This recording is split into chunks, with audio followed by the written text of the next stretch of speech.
Now they can. Good. I like how when that comment was posted, you felt some sort of guilt.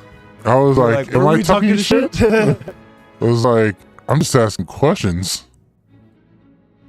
Yeah. I'm asking the tough questions around here. Hi, Linhart. You know how you're on like the last couple days, you've been on like last couple.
it makes So I more turned of that the on, by the way. yeah. I think more it makes the mention of like the question is what is the not rather is there. So I think I Yeah. told you before, like, so like the question then becomes like, if you're completely religious, what's the point of living? Like, why don't you just die? Yeah, But if because you ask a Japanese person, like I would guess that this person would say something along the lines of, "You don't need it to live to want to live." yeah, Like, Christians are all about like purpose and existentialism, but Japanese people, like, there's a theory that says Japanese people have lived on the same that's filled with fresh water and food for thousands of years. They've never had it, where everybody else has always had to have to migrate. And a lot of other countries have to with maintaining a good level of food for everybody. Land is not fertile. So when you have to migrate and keep moving around, of course, your heart to wonder, where did I come from? Why am I here? What was the purpose? But if you've been in the same place for thousands of years, then that's not even a question of heart. So Japanese people it's in America, Christians will argue, it's like, everybody wonders where you come from, purpose here. You ask any Japanese person, the average person will say, I've never thought about that ever. It's not even like, so that's what Mush is like, not religious. Yeah. They're not atheists. They're not saying that they believe that there is, but there isn't. They're saying that, like, it's relevant. yeah, It just doesn't matter. Like, it's to not want, like, if you like to eat yummy foods, if you're just into barbecue chips. So that's a good enough reason to not die. Like, literally. because I won't get barbecue chips. Yeah, like, Yeah. so it's that you need a reason to live. Japanese people think the opposite, which is no reason to die. Yeah, it's like give me a reason to die. Yeah. No, There's no reason to die. Because to choose to die is also a difficult. yeah. No, I would never assume that's a easy decision. Did you know that the formant on both your voices is low? Uh-oh, we're probably not in the right sample rate. The formant on our voices. Uh-oh. I am your father. Did that help? Did it made it cool? Okay, hold on. Give me a Hey, second. wait a minute. It's witness. Hey. Hey in a low tone. Alright. Friggin' stupid crap. Hold on. Give me a second here. Sanity. It wasn't reopen it. Or let me see. Is the formant still low? Are y'all hearing our voices really low? Let me try something real quick.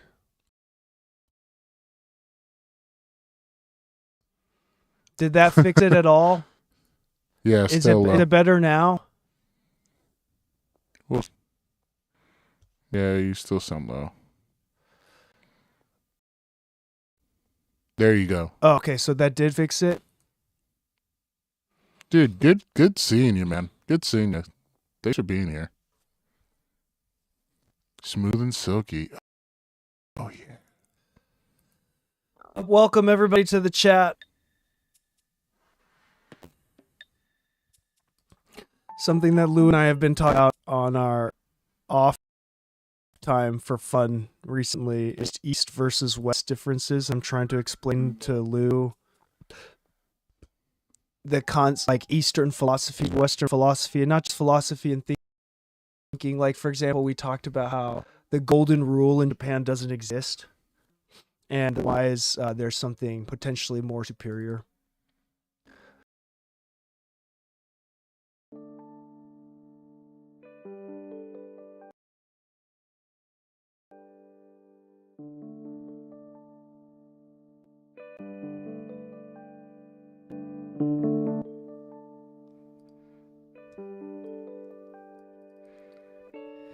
Okay, the golden rule in Japan is not do unto others as you would do unto yourself. That's actually pretty self-centered from a Japanese person perspective. And if you didn't like yourself, it probably doesn't work out. Yeah, it's well, I'm going to explain to you a few different scenarios where it's actually worse. In Japan, the golden rule is you do not bother anybody. You should not be a nuisance. That's the golden rule. And then you can argue, like, I mean, the first thought that you would have is, why would you build a society based on not bothering other people, not being a nuisance? Well, here's the thing. if everybody is aware that you don't want to be a nuisance, nobody's trying to be a nuisance. For example, you got less littering, because when you throw trash on the ground, it's not even about keeping the earth green or being environmentally friendly. It's about, if you put trash on the ground, that trash is going to bother someone. Someone else is going to have to pick it up. Yeah. If you don't put your cart away at the store, that's going to bother someone, even if they're getting paid for it. Because if you say, and the other form of logic is, it's very easy to justify, if I put my cart away, then I'm taking away people's jobs. No, like, there's a reason why even at school you have to clean up after yourself, even though there's a janitor. It's a form of honor and respect, because you don't want to bother them. You want to keep their life easy.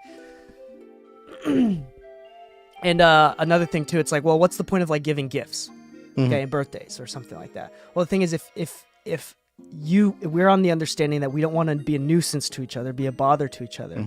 If you invite me to your party, you're like, okay, I don't know if you're going to be able to be there, and I know you have your own schedule, and your time is potentially more valuable than my own, but I'm going to invite you.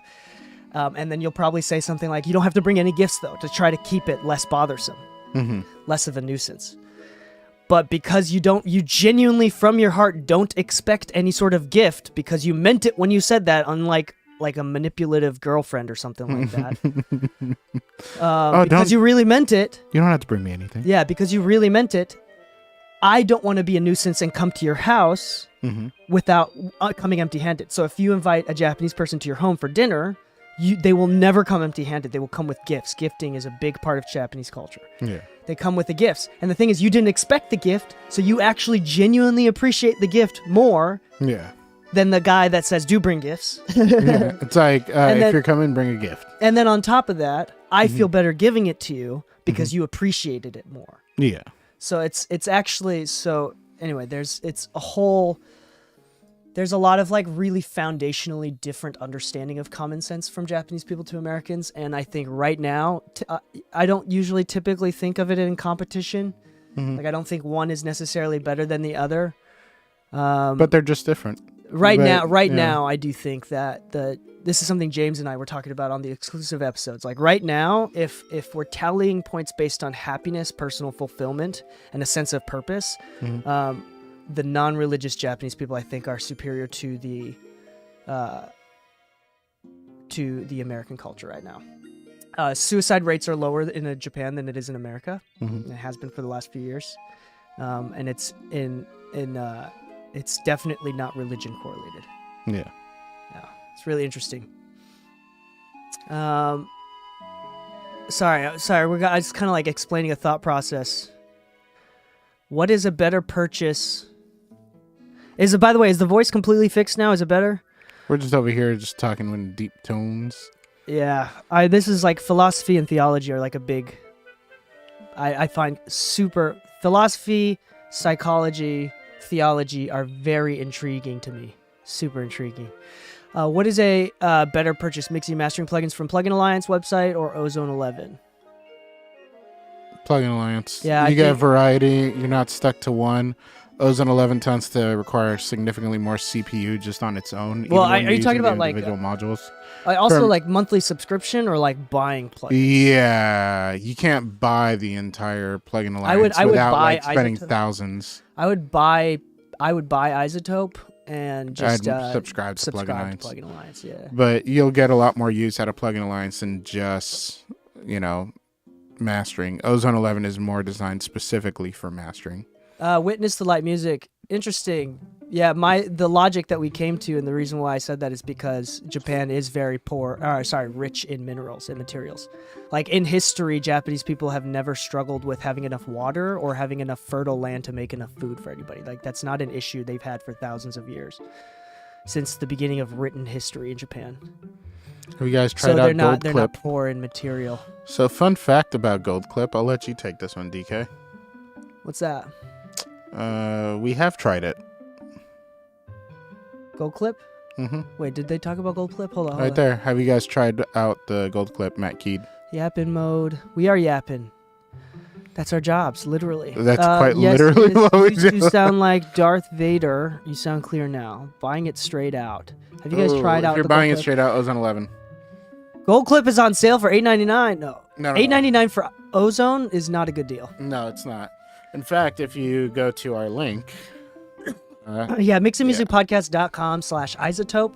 You could probably get it for a better deal. Yeah, maybe. The deal changes every time on that website through that link, Yeah. but that's the best place to look Yeah. consistently. mixingmusicpodcast.com/isotope. Yeah, as far But yeah, as gold $8.99 clip, is like, I think if you time it right, like Black Friday or like holidays or something like I'm that. not gonna lie. I think the last time I bought Ozone, I bought it for like $400. Yeah, I think it's like usually between $300 to $500 if you, Yeah. for advanced. Oh, it's $8.99 for all of Plugin Alliance today. Oh, To own it or like perpetually. $10-15 a month. I would Yeah, rather. I would rather pay $10-15 a month because like by the time you hit $8.99, what is that? Because also you got to think about Plugin Alliance is also really good at adding new plugins like on Yeah. a regular basis. So by the And- time you pay for that and get all their plugins, they're gonna have 2 new ones by the Let's 10 new see. ones by the I end have of the year. the top bundle, the $25 one. So even if I went that, it would take 3 years to hit $8.99, and in 3 years they will release at least like 30 new plugins. What's the difference? I think the top bundle right now, like Mega, It's 25. is double XL. I think the price difference is more about online mastering because you get all of the plugins on all of the bundles now. Do you? Yeah, They changed that? yeah, they changed it. Then I'm changing They my also plan. they also don't they used to, with the old subscriptions, they used to give you vouchers at the end of the year. Yeah. They don't do that anymore with the new bundle. So they lowered the price and they don't give vouchers anymore. And you get all plugins at all price levels. I'm paying $10 a month for Plugin Alliance, and that's for all of their plugins, including. So what's the all point of ones the that come- $15 one? I think it's just their online mastering service. I need to look this up, and this is something I can easily Google. Yeah. But if someone in the chat could tell me, I do not use SoundFlow. Most of what I would want from SoundFlow, to be honest, is already in my template. Like the creation of an extra reverb bus, I don't need to pay a monthly subscription for that. I also don't use SoundFlow. I have Yeah. really good systems and workflows without anything. Yeah, like SoundFlow, I think is cool if like you're trying something new and building something new, but even then, like maybe try it for a month and then see if it actually made sense. I feel like SoundFlow is one of those things where like the biggest selling point for me would be the bouncing feature, but we use Bounce Butler, so You know what? We did talk to the Help Me Devon guys last year at NAMM. mhm. We never talked about collaborating, but it was more like an acknowledgement of each other. Like, hey, I've seen your stuff. yeah, Um, it's true. We've we never need to do done- better with collaborations in general. Like, I do feel like we're kind of our own island on stuff. Yeah, Let's record this episode. We have a good episode that we want to start with, and y'all can tell me your thoughts while we're rolling. DL, actually, a big goal of mine this year was to actually create more content, and part of that content plan that I wrote down for myself is specifically Plugin Alliance. So, if you want, subscribe to the YouTube channel Mastered by Lou, but I don't have anything specifically on Plugin Alliance right now, but I actually have already kind of come up with like a hit list for everything I want to do this year on content. Yeah. Yeah, because those are like, if anybody's planning on making content, that's the number one thing I've seen a lot of people do. Once these plugin bundles come out, they'll just do one video per plugin, and it could be a plugin bundle of like 20 plugins, but that's 20 content videos. That's, if you do once a week, that's 20 weeks worth of content. Yeah, and there's a lot of people out there that I know y'all notice. Like, it's the same 4 or 5 people that make all of the plugin videos. Yeah. They get hired by all these different companies, like they're professional content makers for these plugins. And if that's a goal for you, then making one for the entire Plugin Alliance library is probably a good idea, because then it's like, check this out, I made 300 videos, or I don't know how many plugins they have, but you'd have a minimum of a year's worth of content if you'd made once a week releases. Yeah. And I hate to be cliche because there's a lot of nuance in this, but it is Yeah. true, is like, it's not about how you use the plugins. Like, even the conclusion of like if Lou uses a compressor, what's more important than the compressor and that setting is the thought process that led to him. Like, why did he pick a What- compressor versus an EQ versus nothing? What was up with the source audio, and what was the point of this Yeah, like, specific what is- compressor on this source audio? Yeah. I don't know why I'm jamming to this song. Like, I'm like just like waving and bouncing with it. What is it right now? I have no idea, but it's calmingly bouncy. Nintendo Music is copyright free. Download play menu from Mario Party Island Tour. Oh, the internet is really low. What? Oh, wait, no, it's back to normal. Anyway, let's get this started. Yeah, the Golden 2A is really good. It does the tubi thing really well. Like it's kind of got that. It's nice.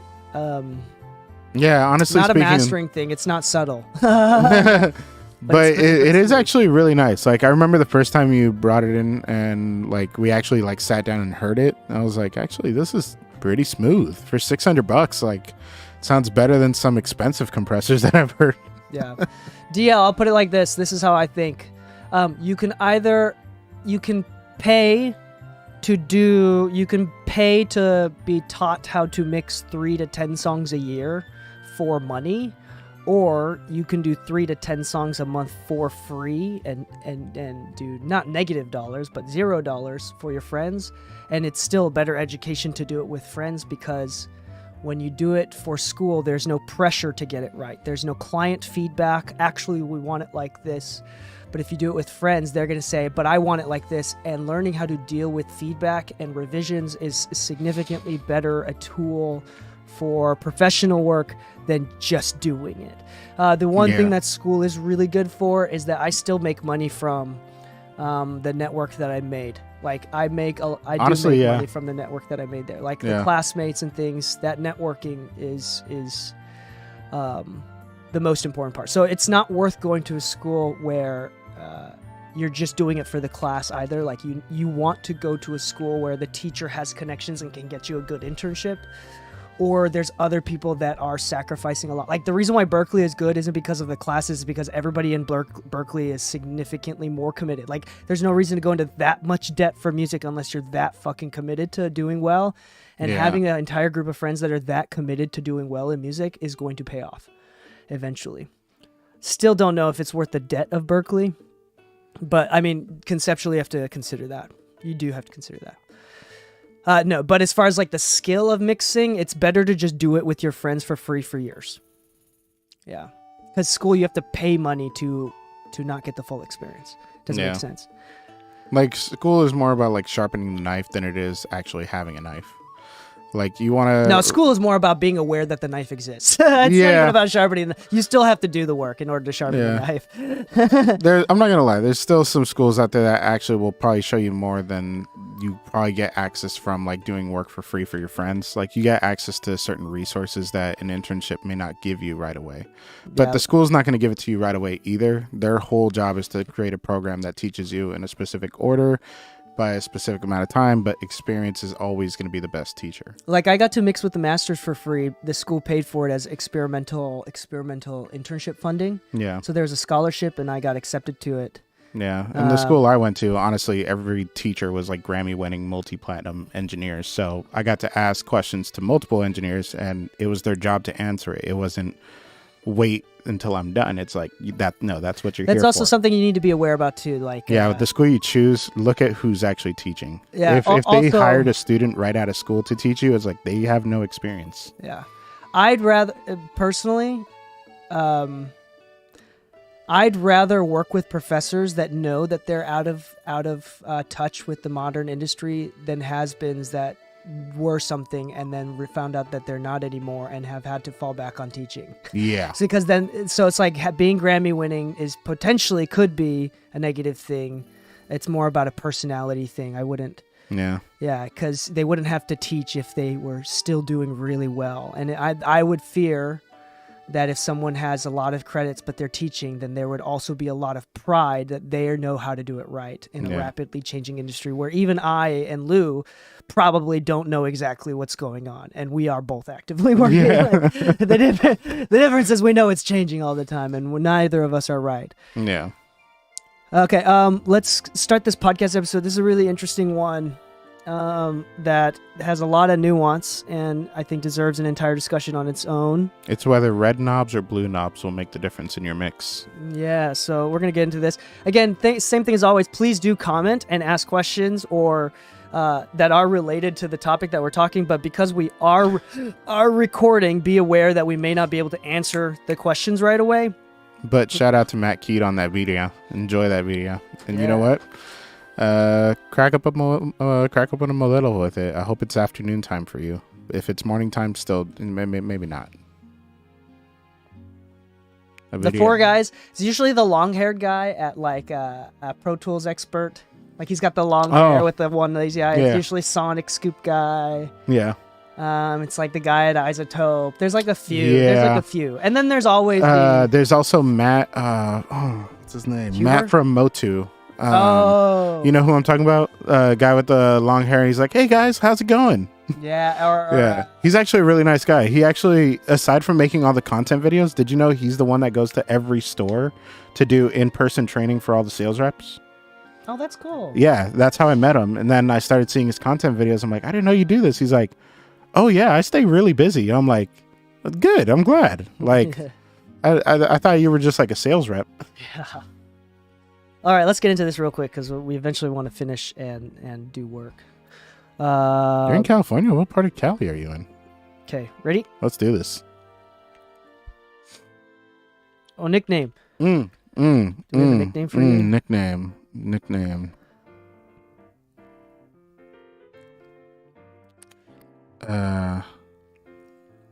We got a nickname for Lou, an L. Yeah, anybody with an L name for Lou? Let's see. I'm gonna check my chat. YouTube channels that they are is typically like Pro Tools expert. Yeah, if you check out is Motu, it- you'll find Matt. Look up. Same with the PreSonus guys. Yeah, The PreSonus guys. I think it's the Motu Mach 5, or what is it? The something Mach something. Pro L Lou. I like that. Pro L Lou. Pro L Lou. I like that. Lucky Lou is good too. Yeah, and then Sonic Scoop. Sonic Scoop is actually one of my favorite. I do like Sonic Scoop. He's very quick, insightful, And has a very kind voice. and he knows what he's talking about. Yeah. Like, I feel like your voice has a lot to do with it. I feel like my content videos sound like the most boring, mayonnaise-covered content you could ever listen to just because of my voice.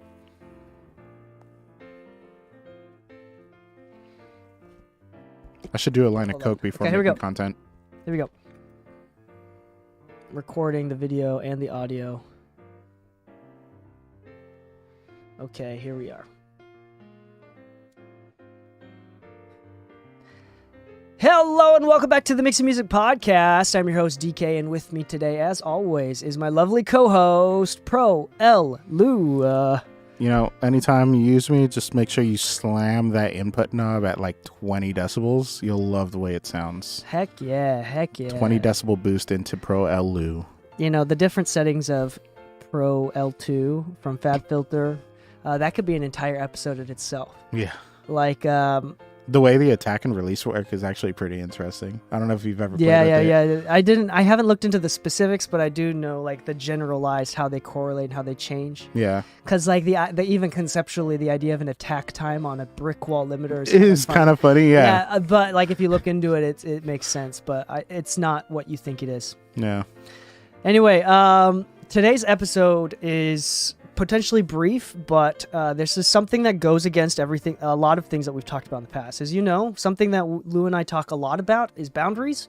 I'm a big proponent of sustainable mental health, pushing yourself to do the best work that you can, to be honest and filled with integrity, full of integrity, but at the same time being aware that taking care of your mind is important, especially as creatives. And then on top of that, Lou and I specifically, from those conclusions, we talk about boundaries. Yeah. Not being the type of person that is a kiss ass, that don't be a yes man. Yeah.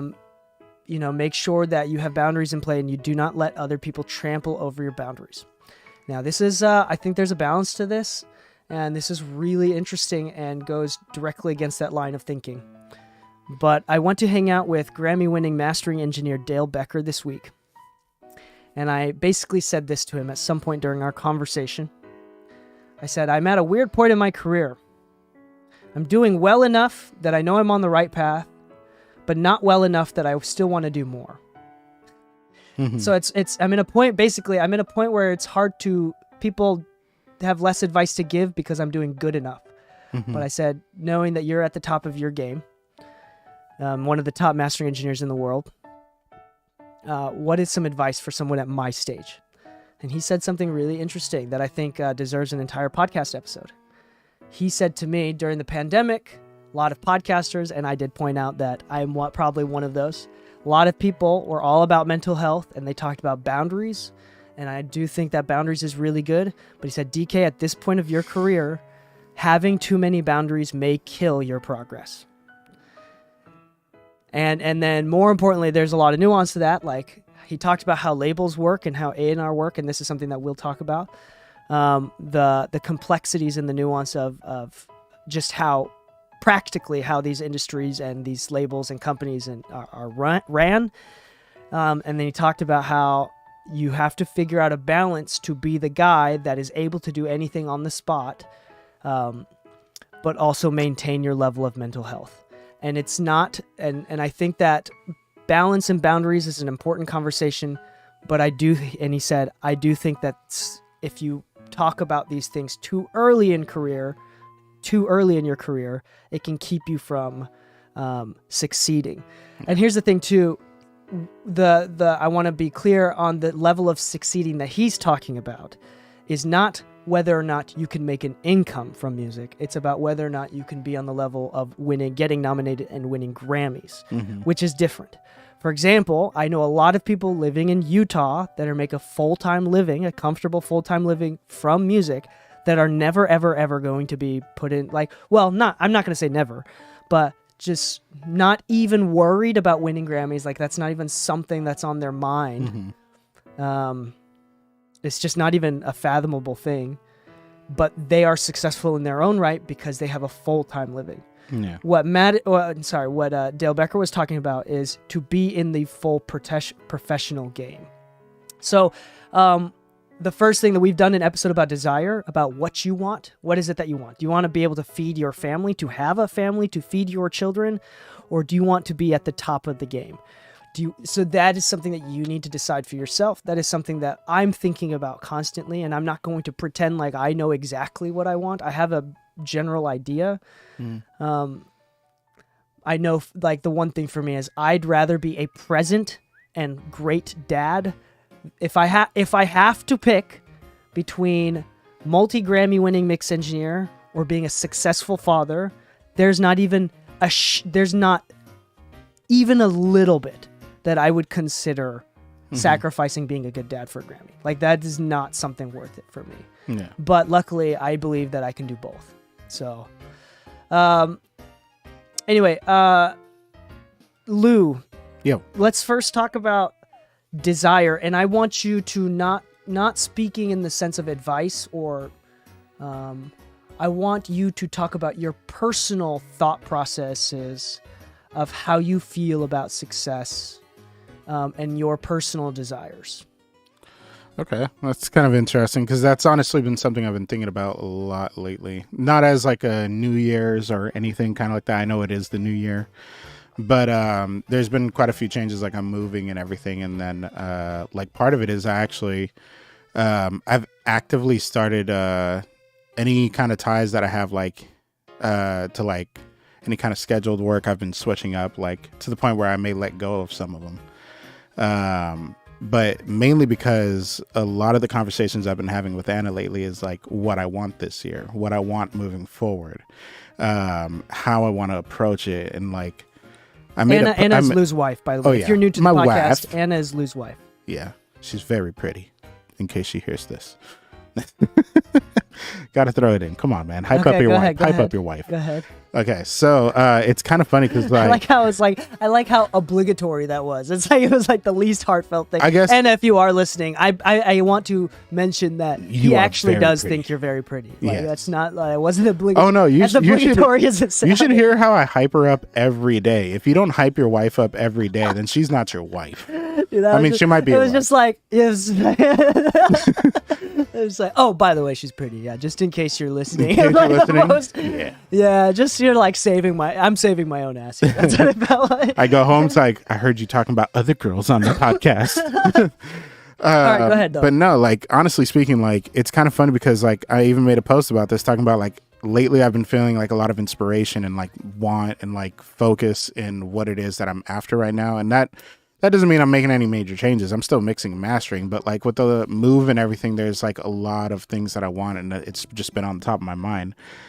But it's like this driving force in me right now. It's the point where like I can't sleep lately. I spend all night making spreadsheets and calculating every number in my head and trying to like really make sense. But the funny thing is, that's exactly how I felt when I really knew that I wanted to make music.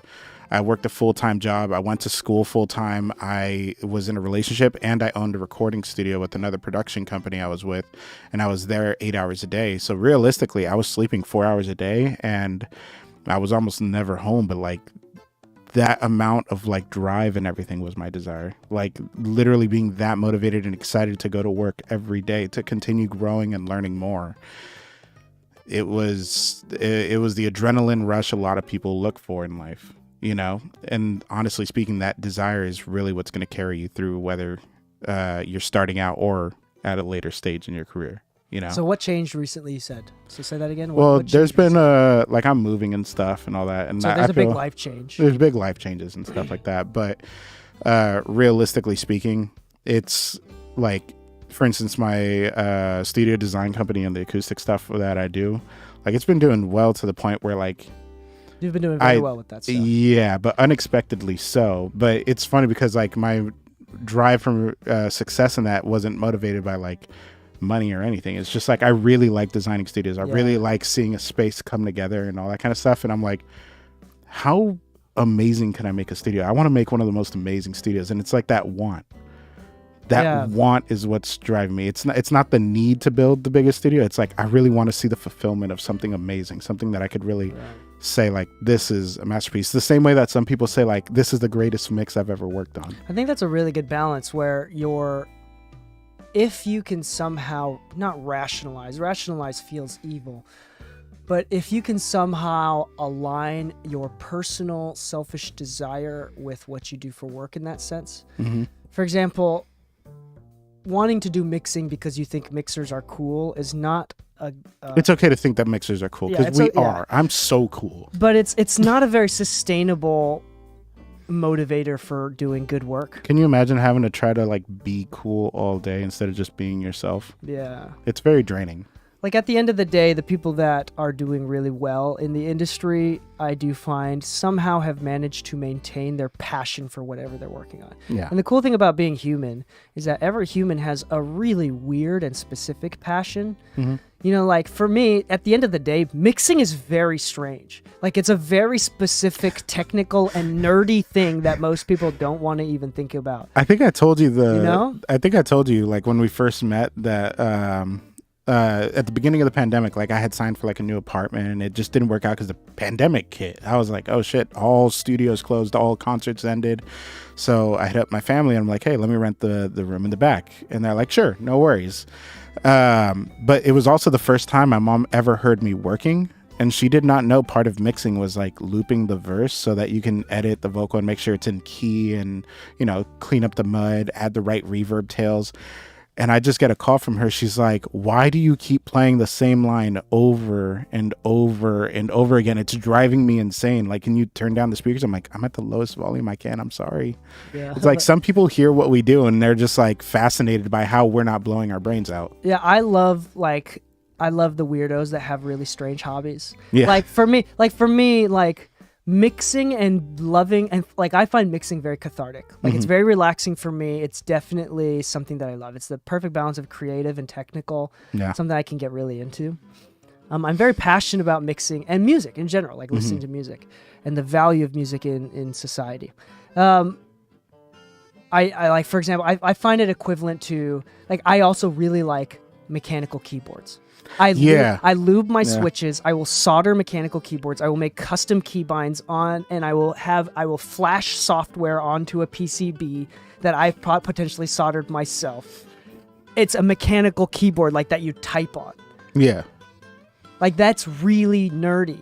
And I look at the Pokemon cards marketplace. Yeah. And it's like, it's like that's that's kind of what mixing is. It's like this really weird niche thing that like most people think it's interesting that you have this hobby. Like the hobby itself isn't interesting. Like most people look at us and be like, it's interesting that you like this. Yeah, it's like so. You're strange. So what do you like to do all day? It's like sit in a dark room and listen to the verse a million times and try to time the reverb right. Yeah. So- Explaining how to like time a reverb right to somebody who doesn't do music at all is like explaining the thing that they never actually ever paid attention to, and they're like, "Wait, that's a thing? Yeah. That's a thing." I digress. We're drifting away from the main From the thesis topic, here, from yeah. the main thesis. But let's go back. The point is, we do something that's fairly niche, that's fairly nerdy, that's fairly weird, that most people are genuinely not interested in, and luckily, we found our desires to be aligned directly with what we do. We're not trying to be mixers to prove to our dads anything, to do anything. Like we both genuinely love music, and that's not something that that is just something that you have to have in order to get into, but it's also difficult to maintain as you build your career. Yeah. I would say most people lose their passion in music when they realize that it's a lot harder to make money from this, and you don't get dedicated vacation days if you just worked an office job. So Like an office job is so much easier. So like, how much do you love music versus how much are you willing to like care about like self-income taxes? yeah, Like, there's like, have you ever seen the YouTube channel Infographics? There was one about like dopamine hits, and like in the episode it talked about like how long some people's like new fascinations pan out, and on a deep fascination it's typically a year. Mhm. If you found yourself doing this past a year, that's passion for something. Yeah. It's not a new obsession, or it's not a new hobby. Yeah. There's a DL on our live stream. We are live right now, and on our YouTube channel, DL username DL says, "Do you guys also produce tracks or engineer?" I think this will lead into another part of this conversation that I want to get into, which is why, as much as for two people that talk so heavily about boundaries and making sure that you don't get trampled on and making sure that you love your clients and you don't build a base of clientele that you hate and abhor, I do think there's many parts and times of a career that in general are very good to not having as many boundaries and to just working your ass off. I think one of those is timing at the beginning. So like in high school, if most people don't typically find their passion during high school, if you are someone that found that you really like FL Studio, that you really like engineering while in high school, that's like an awesome thing. And that's very uncommon. Most people find it afterwards, maybe even in college. Or afterwards. Some people don't even find it till like they're 40, 50, you know. Yeah. They switch from like their regular medical, they were like an insurance agent, and now they're like, actually I just want to do music. You know, give it up. I've met a lot of people like that, actually. Like a surprising amount of people. And then I know a lawyer that did that. Yeah. He was telling me how one of the big cases that he took on was like something about like somebody suing like the city of LA, and like the winning amount was like close to like $50 million, and like his commission off of that, he's like, I was able to live for like 10 years off of that, but I really hated my job, you know. And I was like, so you got into music? He's like, yeah. And I was like, how's that panned out? He's like, I own my own studio, I have my own staff, I'm good. I'm like, well, at least you switched up something that pays you significantly more for something that you enjoy significantly more. Yeah. So that sounds like a win to me. Yeah, so there's I do think that if you're going to work hard, there's going to be a few times, going back to that, there's going to be a few times in your life that working hard and having less boundaries I think is appropriate. And one is when you're able to live off of ramen. Yeah. Like once after a certain age, and this is different for everybody, after a certain age, emotionally you're just not willing to deal with bullshit. Physically you are not able to live on ramen every day. But when you're in your early 20s, you fucking should. Yeah. And a part of that too is you should do everything. Like, I don't think you should say no to anything at the beginning stages of your career. Yeah. Like, if someone wants you to be in a songwriting session, if that interests you, you should do it. If someone invites you to be an engineer, if that interests you, you should do it. If someone invites you to master something, if it interests you, and even if you're going to fuck it up, I would say just say yes. Say yes to everything and anything for the purpose of figuring out what you don't like. You know, it's funny. I actually agreed to, I don't know if I ever specifically said this, but it's something I've always acknowledged. In that same notion, the first time I got offered a gig for mastering, I said yes. I definitely had never mastered for anybody on a professional level before, and so it was one of those like big leap kind of things. But it's actually the way I got my credit with Eric Bellinger, which was really cool. But I was like 24 years old, 24 years old, getting a major level credit for mastering. And it was one of those where I was just saying yes to different things. And it was for Stat Quo over at Fake Work. They asked me to work on the Damian Lillard thing, and it turns out the A&R for that was working with Yao Li, and Yao Li had Eric Bellinger on his project, and they asked me to be involved with that. But literally the Damian Lillard thing, I agreed to do that session for free. There you go. And it led to a major label credit with somebody who, I guess Eric Bellinger is still currently on the top of his game right now. I think so, right? I'm not exactly sure about Eric Bellinger, but I know that Tizio has a very similar story with Chris Brown. And how he got his first plaque from something that the label never paid him for. Oh yeah, that was Romeo, which is from not fair. Aventura. Yeah, that's not fair. It's not fair. But it's not fair, but I mean that is something. Me and you have seen some labels just won't pay for months. Yeah. Yeah. We're literally in the middle of something right now. Well, I'm not worried that they're not going to. No, they're going to take care of it. They always take care of us. It's just taking longer. But my first major label mix was ignored, and it's still ignored. It's being ignored. I gave up. They probably wanted me to give up, and I did. After about 20 emails, I gave up. God damn. It wasn't like... That sucks either way. Well, I mean, I also, was just grateful to be there. I'm still so new to the game that I was just grateful to be there. Yeah. But yeah, that's something that I'm not going to forget. Yeah. It's like better systems. Actually, in fact, all my invoices have updated, terms because of these kinds of burns where if you don't pay on time, the rate increases. And every time I bring that up in an email just before time caps out, I get my payment now because they're like, wait, you're going to charge us more? It's like, no, you're charging yourself more, and it's 50% more. And they always get scared and pay it immediately.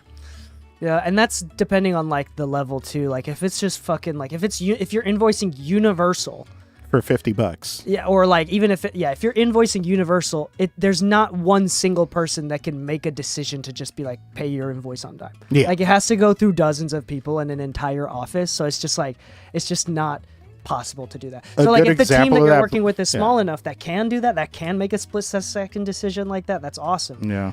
But you got to also be aware that's not always the case. Yeah. Which by the way, Universal was the one that screwed me over. Yeah. Actually, I think it was for me too. Yeah, it was because Sony and Interscope have been good to me. But I don't think I've done. No, actually, no. You're right. Universal is the one that I currently have an issue with right now. There's even Music, yeah. Even some of the subsidiaries of Universal have been good to me. It's specifically Universal directly. But I will say this: somebody a part of it. I told them that the invoice was so late that I have to charge them the different net terms, and they paid the difference out of their own pocket. So same thing. Somebody in a subsidiary took care of me at least for the difference for now, while I still wait for the main invoice. So I'm like, how did I get paid the difference before the actual invoice? Yeah. But no, honestly speaking, it's things like this where if you have a passion for something and it's really driving you towards it, these are some of the roadblocks you're going to hit at some point, And once again, it comes down to are you a team player? And sometimes that's going to be the defining reason why you get to work with certain people. And if that's where you want to go, if that's part of your hit list, right? That's then this is kind of some of the stuff you're going to be dealing with. Yeah. But and if you do have and going back to the main part of the podcast episode too, is the point is if you're not so in love with what you do enough that you're willing to get burned once or twice, obviously it's not good to burn someone. It's not good to get burned. You need to defend yourself and make sure that you get paid. Put systems in place. But if you are so sensitive that you're not willing to consider that as an option, you need if you want to do well, you have to be courageous and recognize that if someone doesn't pay you, it's on them, it's not on you. Yeah. You have to do your part, and if there's I use the word courage on purpose, courageous here on purpose. It's because at the end, this is more of a lesson on life too. This can be extrapolated into life in general. But like at the end of the day, you have to be a good person and be a man of your word, and you have to have the courage to realize if someone screws you, it's on them, not on you, and it's not a reflection of your work, and you should never let it affect your work. Yeah. So anyway, that's that so can be a another challenge time, sometimes. yeah, there's another a time in your life. So for me, Dale Becker was saying to me in my moment, you know, I just turned 30 this a few months ago. I'm at the how do you say, like, I feel like I'm in the top 1%, but I'm at the bottom of the top 1%. Like, That makes sense. Like, I'm at the very bottom. I might be in the top 5. Like, I'm at the bottom of the top 5% or something. yeah, like that. I'll give a good example. Like, I was really flabbergasted at something I was told yesterday because I saw a friend that I haven't seen in years, and randomly at Target, in the same neighborhood that we both live in. So it's like we live in the same neighborhood, still haven't seen each other in years, but. He asked me, he's like, dude, how you doing? I'm like, well, you know, I'm moving, this and that. And like I told him, like, hey, he's like, are you still working in music? I'm like, yeah. He's like, you still designing studios? I'm like, yeah, I'm doing one for Too Short right now. He's like, dude, you're fucking living your dream. I'm like, one of a kind. Yeah, God. I was like, I guess I didn't think that. Like, I kind of forget that they're like only like so many people in their life can really say that. And it kind of took me out of I guess out of that moment for a second to hear that, because I was like, damn, that, like, kind of like you said, the bottom of the 1%, where I don't think I'm in that 1% necessarily, but I'm definitely in that very niche pocket of people where it's like, I don't have a job I hate. No. I just don't feel like I'm doing enough yet. Yeah. Like, I'm doing well enough to no longer feel an inferiority complex. Exactly. Yeah. It's like, and that, like, how many people can you say is like, so what's your job? I get trusted to build people's studios and plan them out for them, systemize the lighting, the sound, the wiring, everything. It's like, you know how to do all that? It's like, yeah, it took years to figure it out and really make sure that it's done right. But holy shit. Yeah. I guess I'm at that point now. Yeah. Yeah. So it's interesting because, like, so the point is, Dale Becker then said, that a lot of people at my stage of the career that are just getting started, like, the trajectory is really, really good. This is when basically a career like potentially can skyrocket or change dramatically. I'm literally just at the door. I just opened the door, right? And I'm not going to pretend like I didn't, I'm not going to pretend like I'm way further in the door than I actually am. Like, I'm aware that, like, this is new for me too. And he's like, if you have too many boundaries at this point, labels are way too busy, have way too tight of deadlines, and work with neurotic, chaotic artists. Like, they do not have the time, like, because at the end of the day, mixing and mastering is a very small part of a big machine. Yeah. The label has to deliver a single song takes so many different people, including the marketing, the advertising, the content creation, everything around it. The business, the finances, the taxes, the expenses. If you were to look at the budget alone, mixing compared to the mixing budget versus like the marketing budget, the recording, we are so tiny compared to all of it. Yeah, so it's like, if you're just way not enough of a big deal that if you make it difficult for them, it's just not worth hiring you. And that's something that we've, like, touched on the last couple episodes, is like realization of how small of, like, you're an important cog, but you are in fact a small cog on a big machine. So, and recognizing that, being self-aware about that, at the end of the day, like, if you have too many boundaries and you have, like, I have a vacation that is non-negotiable, or, like, they don't care if you take vacations or not. They just want to know that if it's they just want to be done. Yeah. And if you're the type of person that can just get things done, and sometimes that may mean, you know, staying up late one night for a couple, or like for an entire week or for a couple weeks just to like rush a project. That may mean that, like, don't have too many strong boundaries. And he said, once you get older and you do have a lot more credits and a lot more acknowledgement, rapport, you build the leverage to be able to have some boundaries. But even then, like, this is just part of, he basically said, like, he insinuated, or like, he inferred that this is just the nature of the business. If you want to play ball at this level, this is the nature of the business. Yeah. And my response to this for the audience is, you need to decide, and the reason why we talked about earlier, desire, you need to decide whether or not you want to play that ball game. Yeah. There's nothing wrong about playing basketball in Europe and in China. But if you want to play in the NBA, you have to. The NBA already has a culture, already has a game schedule, already has things that are mostly like these systems and the way things work. The job of A&R and marketers and stuff.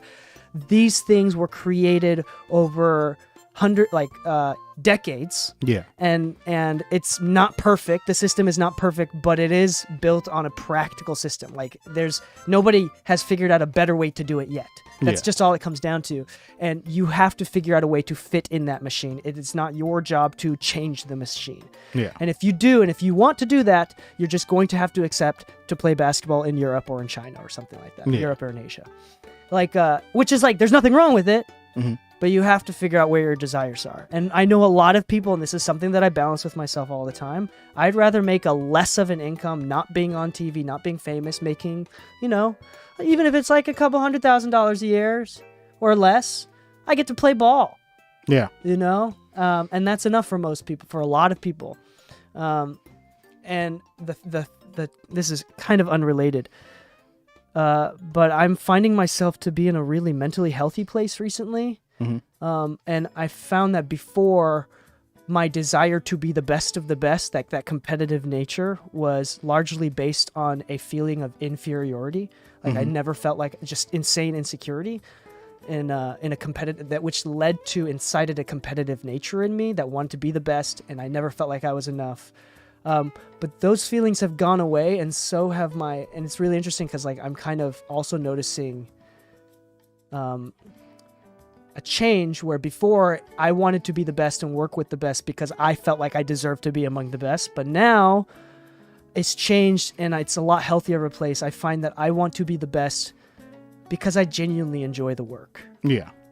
And I find myself feeling happy that I'm contributing. Mm-hmm. And I find that this is a quote from psychologist Alfred Adler. Happiness is the feeling of contribution. And I'm noticing that at my level right now, I've had a friend who said that their child who's in middle school or high school, their favorite artist is one of the artists that I work on. That's a small thing, but it's you feel you're contributing. Yeah. And that I'm that alone is what I seek after. Mm-hmm. It's no longer from a sense of insecurity, which can be weaponized in a good way. Yeah. Feeling insecure isn't the end of the world. If it's just bad if it's overwhelming. Human beings exist and have been able to pass on their genetic code for generations, for hundreds of thousands of years, because of this insecurity, because of this defensive nature that we have. It's human nature. It's part of us. Anyway, sorry. That's just completely, we're getting off track now. But what do you think about all that? Honestly speaking, I think it still ties back to the main topic, which is, honestly speaking, if you need to find where you want to be as part of maintaining that passion and everything, actually saying, okay, at a certain point, people need you to be able to play ball. But if you hate what you're doing, if you've gone past the point of what you're comfortable with and what you're actually after, and you don't actually align with it anymore, then yeah, maybe it's better you just take a step back. But right now, if you're feeling happy in the way you're going about it, you're probably going to end up better off anyways. And you'll probably end up hitting the top of whatever you're trying to hit anyways. Yeah. If you wanted to become the best and you honestly enjoy it, have you ever met some of the top guys and ever heard them say oh, I hate what I do? Yeah. No. I actually haven't really heard that. Yeah, exactly. They've made mention about the effort that it takes to stay in love with it. They've never said, I've never heard anybody say that they don't love what they do. Yeah. And a lot of that comes from okay, they set up their system so that they can focus on doing what they love to do, because emailing is not what they love to do. Anybody that loves to do emailing, hit me up. You can do all my emails for me.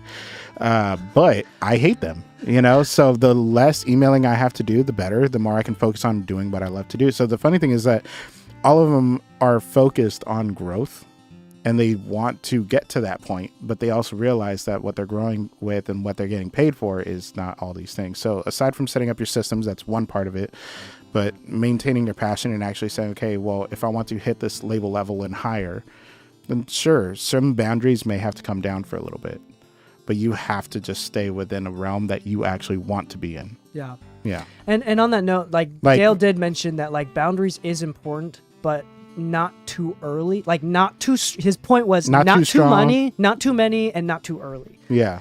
So it's like you should still always maintain some level of boundaries, but you do have to realize, and he specifically said it like this, you have to recognize and be able to discern which clients you shouldn't have boundaries for. So Yeah, he's yeah, like, no, I get he it. kind of like picking, he's like, he kind of said it like that, which is really interesting. And I'm sure there's a lot of nuance to that, but he's like you don't have to do this with anybody. But if Beyonce's teams come to you because there was drama on their mixing team and they're just like, they were just scrambling and one of the Yep. people knew you and you just you are the backup of the backup of the backup of the backup of the backup and they gave you one shot to do it, that is do it. not a time to be practicing boundaries. Yeah. Does that, yeah, Yeah. So that's kind of like, he No, didn't say like honestly- you shouldn't remove boundaries completely. It's more like when you are given a shot, you can ruin it by saying yes, but. I'm willing to bet that, because I know I do, that you've done this whether consciously or not. Where certain people hit you up and you're like, yeah, I'll get it done. But other people hit you up and like, that can wait till tomorrow. Yeah. Yeah. Like I know which one of my clients are actually in a rush and like Yeah. that I need to prove to versus which some of my clients Are have not working. actually in a rush right And now. it's interesting, Yeah. like I've noticed, if I think about it right now, the ones that pay significantly more or pay better or take care of me more, I'm willing to be lenient on. Yeah. It's also funny correlation to those that pay me more also check on me more because they know it's going to get done, kind of thing. It's usually the easier person to work with. Yeah. Not because they're like, yeah, do whatever you want. It doesn't matter. It's like, no, it still matters. It still has to be quality and it still has to be done on time. But they don't have the time nor care to be babysitting you. While sometimes it may feel with like some artists, you know that it's not that critical. The deadline's not for a certain amount of time, and these changes don't need to happen right at this very moment. Yeah.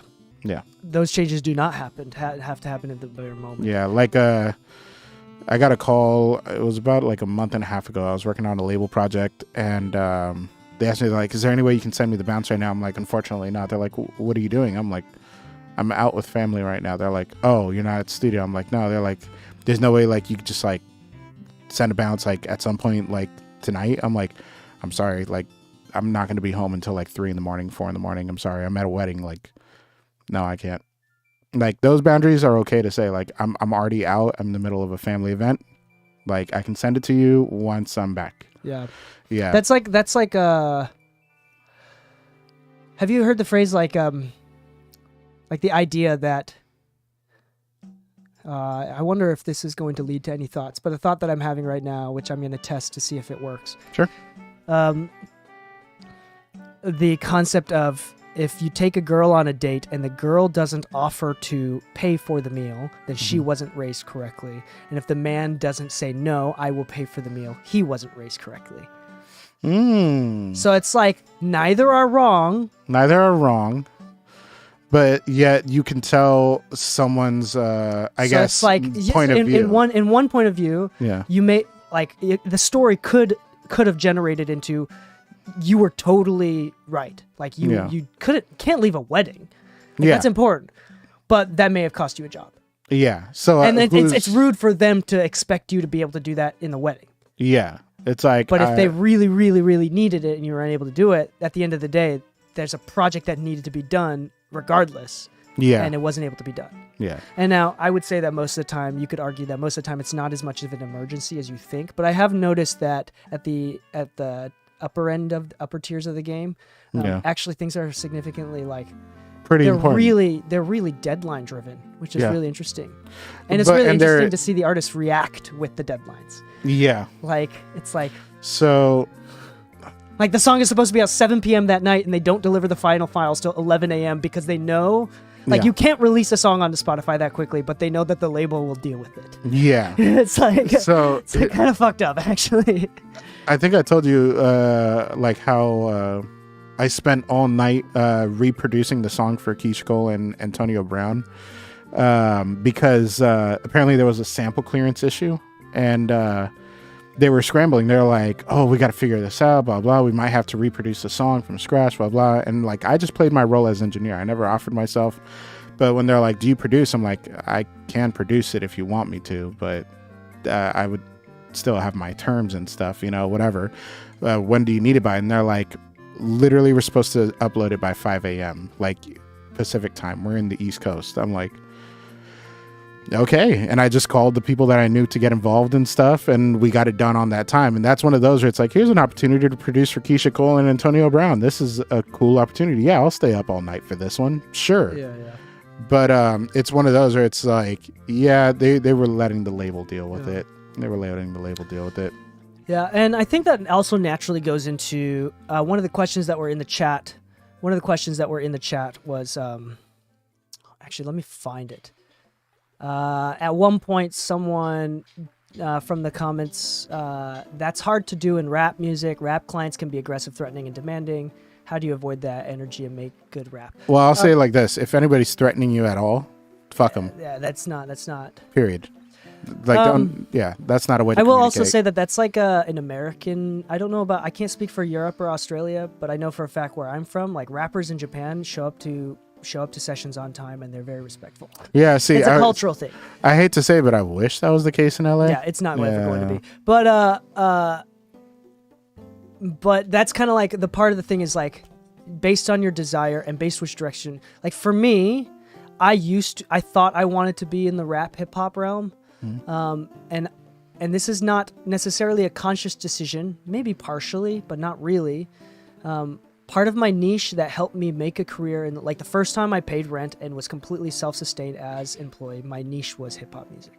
It's like I was 20 when my wife quit her job. We had our first baby, wife quit her job. It was my sole income. Yeah, it was over 5 years ago. It was because we had Kaname, my oldest son. And then when we had the baby, I asked Kayako, you need to be a stay-at-home mom.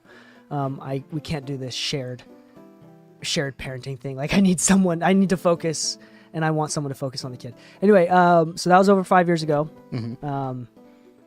And I was, at that time, I was strictly hip hop.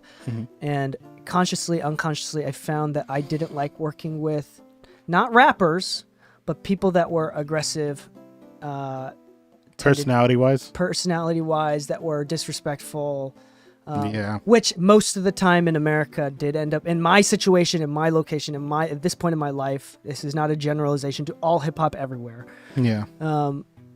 It naturally was a lot of rappers, so I found myself being completely almost all rappers to now I don't work with almost any rappers, like maybe a few a year. Yeah. And it's like only the ones that are doing really well. Like, so 2 weeks ago, I had an issue where, once again, it's weirdly, it wasn't hip hop specifically, but it's personality like that. What I perceived as disrespectful. Like I could have been wrong, but I already knew I was uncomfortable and I just didn't like the situation. So I opted to work with them for the day, just let the session time out and finish. I edited the song, and then I just said, hey, I'm going to send you your session files. I'm going to send you the mix that I prepared for you, and I'm going to send you a refund. I don't think it's good for the two of us to continue working together. And when they asked me why, I just said, honestly, I think there's a clash of personalities, and I don't think it's going to result in me giving you a better product than I could have if there wasn't a clash in personalities. Yeah. That's interesting. There's a lot of nuance in that story too. A lot of things to pull out from that story. Yeah, because it could have been more on my end. Yeah. Okay, there's something that I actually I think this will have something to do with the episode too. There's an old Ghibli movie. For some reason, it's the only Ghibli movie, one of the only Ghibli movies that is not on HBO Max, the streaming service.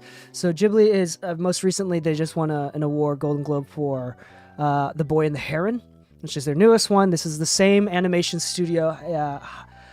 Hayao Miyazaki makes like Totoro and Spirited Away, Princess Mononoke, Kiki's Delivery Service, Castle in the Sky, Howl's Moving Castle, all the same animation studio. By the way, in Japanese it is called Ghibli, so it's not Ghibli, it's Ghibli technically, but in English people call it Ghibli. Anyway, so with Studio Ghibli, there's a movie that's not on the streaming service. It's about World War II. It's called Grave of the Fireflies. It is a horrendously sad movie. It is one of the saddest movies or saddest stories that I've ever come across in my life. Not even like a happy ending? No. It is sad the entire way through. And both characters die at the end. That's fine. Okay, so here's the thing. During World War II, Yeah. lots of, obviously, other than the atomic bombs, Mhm. there's lots of like napalms. So Yeah. fire, and Japan during that time, all of the buildings were made of like wood. So it's Mhm. just like, they're just tinder boxes, Yeah. basically, these towns. Lots of people died. Mostly civilians. A lot of civilians died.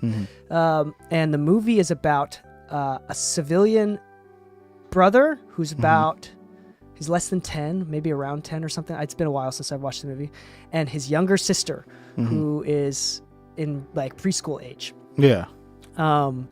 And parents are killed in a house fire, in a napalm. Are forced to, in the beginning of the movie, they're forced to live with an aunt and uncle who's very abusive. Because at this time during the war, Japan was losing, and it was a matter of pride. There was no food, there was no like energy sources were released. So like asking for another serving of rice was like a big ask because everybody had so little food Yeah. and so little money, because it was all being spent into the war. So they hated the fact, the aunt and uncle hated the fact that they had to take care of their dead siblings' children. It's just 2 extra mouths to feed. Yeah. They eventually run away from aunt and uncle because they were just so abusive. And then they both end up dying. There's a lot more to the story, but like Yeah. they just both die. Do you know what the moral of that story is? One of the main morals of that story Right. is, if the boy took all of that abuse on the chin and just, They would have survived. they would have survived. The point of the story is not to have boundaries. The point of the story was, if you just took it on the chin, you wouldn't have killed your sister. Yeah. That's Yeah. that's the story. Like, if they were fucking abusive and they were manipulative, it's like there's so much nuance to that story. But if you just fucking took it on the chin, Yeah. and realized and you humbly accepted your place in your life, that your parents are dead and this is the only way to survive, you wouldn't have killed your sister. And in turn, in the movie version, I think Yeah. he dies too, or it infers that he died. In the book version, I think it was different from the movie version. That's the lesson of the story. Yeah. Isn't that a very unique, interesting moral? So- I've never seen a movie that's had that moral, where it's like you should have just took it up the ass. Yeah. So I spoke with somebody that Anyway, so it's like, kind of like that. Basically, they told me they're like, oh yeah, I don't work in music anymore because I met them in music, you know. And I asked them why, and they're like, I just started saying no to too many things, and to be honest, at a certain point, I just stopped getting called. I Yeah. was like, so it's like, yeah, Damn. so like that's something that you have to balance, and you figure out that is strategically in relation to desire and what you want. But I will say, as much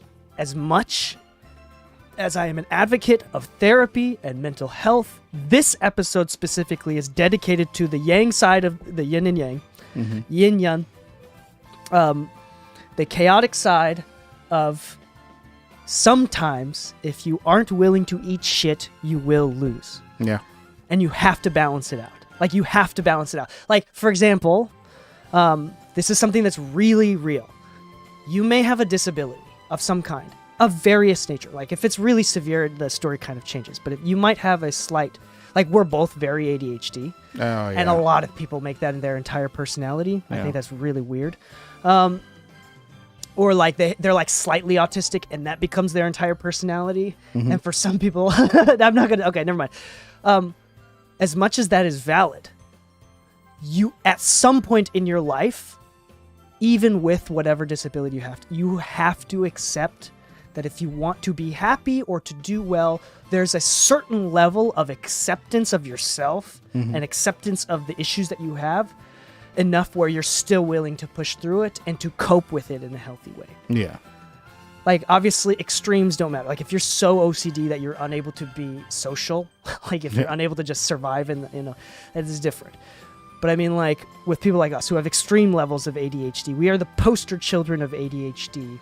We still learn, like, okay, I have to show up to meetings on time, and I have to figure out how to cope with being on meetings on time. You know, like Yeah. we have to make schedules, we have to make to-do lists, and that's just a part of being adult. And like, there's this balance of, yes, you have ADHD, so you should be forgiven. People should be easier on you. But the other side of the balance is, you shouldn't be as forgiving on yourself as you should. If Yeah. you just took it on the chin and did the hard thing and just assume everybody else is also having a hard time, but they're just working on it, unlike you, like, like if you just took it on the chin, you could have survived. you could have done well. And this is the reason why I think that we're doing so well, is because at the end of the day, and anybody that does want to do really well, that this episode is to talk about the other side of the balance, which is you have to fucking take it on the chin. You have to set your expectations to realize, or not even expectations is a heavy nuanced word, but you have to realize that this is a decision that you're going to have to make eventually, and you can't just avoid this decision. Yeah. Are you the type of person that is going to eat shit, that is willing to take shit? Or are you the type of person that's going to succumb to your valid and reasonable excuses? Yeah. And there's a balance. Anyway, sorry, I'm starting to get on a tangent there, but Lou, have you how do you feel about? I just find that story so interesting. Like the grave of the fireflies. Like, Yeah. I find that to be such an important So lesson. when I first started, like really dedicating time, like, and like quit my 9 to 5 and everything was like burn your bridges kind of thing. Burn the boats. Yeah, not the bridges. Cortez. Yeah, you're not trying to burn bridges. We're burning boats here. Yeah, with Yeah. Cortez. That's a But basically, I saw myself thrive because the idea of failing is just so not in my wheelhouse. It's not. Like, the idea of failing is always possible, but to allow it to happen is just not there. So, like, I hear the story and I get it. Like, it's a movie at the end of the day. Hopefully it's fiction, because that'd be a fucked up truth. But unfortunately, that is some people's fucked up truth. Some people really just would rather get away from it, and then ends up worse, right? But in my eyes, it was like I was taking on every job that I could because I really wanted it to work out. And part of me really wanting it to work out is knowing when to take it on the chin. Yeah, this is true. This is and we'll end the episode like this. This is something that I've heard someone say a few months ago, but the concept of both the superhero and the supervillain come from the same dark place. They just took a different path. They just took a different path. They And did that a was their study. decision. They did a study on twins. I don't know if you ever saw this. One went to jail. One ended up becoming a lawyer. Oh, is that how And, twins work? One of them is always evil? Like No, one no, of not them- that. No, One of them just takes evil. like, if I was a twin, I'd be like, wait, which one am I? No, but they basically, when asked the question, like, so how'd you end up here? And they was like, well, what'd you expect? I came from a home like this, but both of them came from the that same home. So it's like both of them saying that was like the ultimate correlation of, like, it's not necessarily the where you are, it's how you move from there. Yeah. You can have a very different end result depending on the decisions you make. Yeah, there's a lot of like social commentary that we can make about politics and how I can only speak on the North America, the United States in general, of politically, socially, the importance of people needing to feel special. So self-proclaiming disabilities to be in a protected class, or self-proclaiming, so like the race to the bottom. Yeah, it becomes a race. It's a very slippery slope, race to the bottom. And like, as much as that's important, because the reason why it started is because people didn't feel like there was enough representation. And so the pendulum swung that way because there was a lot of bullying just from people not understanding. So the point of it originally was to make sure people understand that this is something that does happen, right? Yeah. So it's good intentions. So I'm not a professional. I don't want to speak on this too much, but at the end of the day, everything is a balance. And I know culturally right now we're kind of coming out of it, but like, I think like red pill or like alpha content is just swinging the other way too hard. It's like counter swinging, but way too hard and incorrectly. Yeah. But there is a balance on, like, sometimes you should just take it on the chin. You should just live with the abuse. There's a book. I haven't done a book recommendation in a while. I feel like in a few episodes, more than a few episodes. But this is something that I think a lot of Americans would really highly benefit from. Is The Psychology of Alfred Adler. I've been talking about him recently. A book that I recently finished is called The Courage to be Disliked. If you have an issue with being a yes man, being hating yourself, feeling imposter syndrome, not really sure how you fit in society and in the world, dealing with trauma and how trauma can affect your inability to properly function in society. The courage to be disliked is the psychology and the philosophy of Alfred Adler, who is a psychologist, psychology colleague of Carl Jung and Freud. So within that same vein, Alfred Adler, this is one of the small things that the book does talk about, but it's a lot more nuanced than this. There's a lot more to talk about than just this, but from a surface level, one of the things that Alfred Adler is famous for is that Freud talks about how trauma creates different things. Like if you are afraid of society, that's because of trauma in the past. Like it's a cause reaction type thing. Alfred Adler denies that and says that trauma, says that the decision, for example, if you have social anxiety, that is a decision you make unrelated to trauma. Which sounds really weird. Yeah. And really unsupportive of people that have social anxiety. But if you read the book, you understand where it comes from in a place that is, here's the thing. It's not a lack of empathy. It comes from a place of extreme empowerment. Because at the end of the day, Alfred argues that you are in control of how you react to the world. It is not your trauma. You don't have to let your trauma and your parents and your upbringing, your bullies, allowed to shape your world. You still have the power to shape your own world. Yeah. It's a really good book. If you're a Spotify premium member, then you have 15 hours a month of audiobook that you can listen to. I think it's a 6.5 hour book. The Courage to be Disliked by Ichiro Kishimi and Fumitake Koga, Japanese guys. There's a lot of Greek philosophy, and also they don't say it, but a lot of Buddhist principles in there too. It's a really good book, really, really good book. I think it's important for creatives to listen to that, especially if you feel like you have this incessant need to be liked, verified, to be liked. Yeah. If you're a people pleaser, a social blue check. Yeah.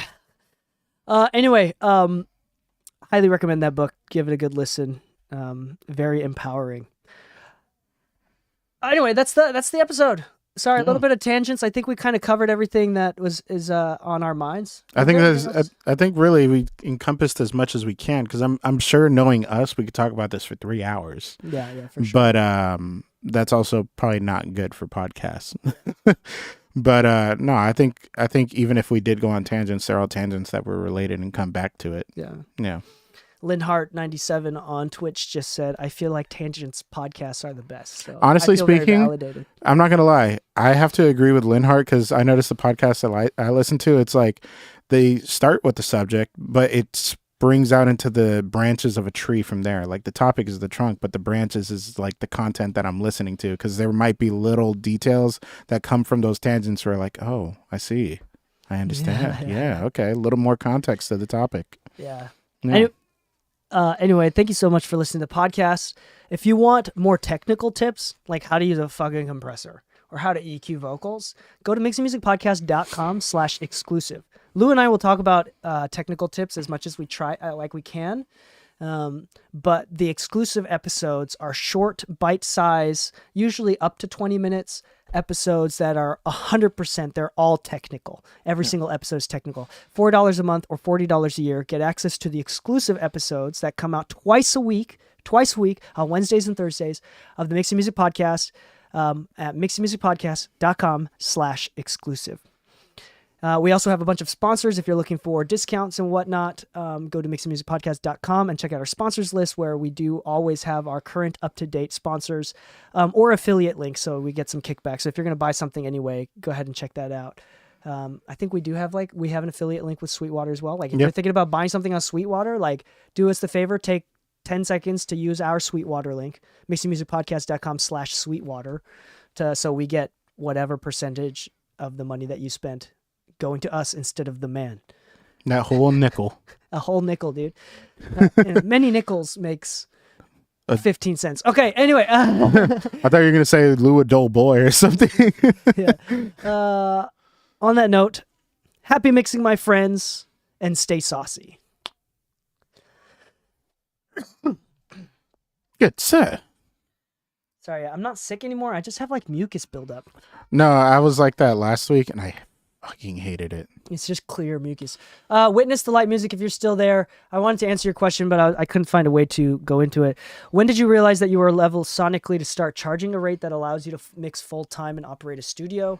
To operate a studio, I don't think it was a level sonically. I think it was more of a level of responsibility. Yeah. I knew that I could pay taxes. I knew that I could, or I was willing to do that level of work. I was willing to do the marketing. I was willing to have less boundaries. I was willing to do that. So I think it should be less about opening a studio. It should be less about sonics. There are ways to work around it. It's more about I was willing to put in the responsibility. As far as mixing goes, that has a little bit more to do with sonic. But again, rates change every year. It's a supply and demand concept, basic economics, as well as there's a lot more to do it than just basic economics. Like, for example, your self-worth, how much you feel like you're worth. I think you charge naturally what you feel like you should. And I would say that should naturally go up over time. And if it doesn't, you're probably a little bit too worried. Yeah. So I would focus on doing more and being responsible than to start charging. Like, there's no point where, like, okay, this is what $1,000 mix sounds like. There's not that. Yeah, point. there's not that. That's more like, of a decision to make. realistically, like, you kind of have to look at how much work you need to get done to be able to cover your financial goal, and then break that down into how many projects is it going to take. And if you look at the number and it's like, wow, I don't even charge that now. That's like double my current rate. It's like, well, are you busy enough to be able to up your rate, or do you need to find more work and you don't have enough to even hit that number yet? You know, I know there's really good people that mix really well right now that only charge $200. And sometimes, I'll be honest, I'll subcontract them to do my work, just because it's like, okay, don't say that now, but everybody's going to hit you up in the DMs and be like, give me your work. I'm just kidding. Yeah, you can hire me and I'll hire them. How about that? But no, realistically, sometimes I'm too busy to do the work myself sometimes, and I have to hire somebody to do the Melodyne work, do some of the starting stuff, and then I'll take the finalized part of it and say, okay, let me add my Lou touch to it. That's how it happens at bigger scales. If you look at Jason Joshua's studio, he's got 5 engineers all pre-mixing the songs for him, and then they pass it up the ladder to him.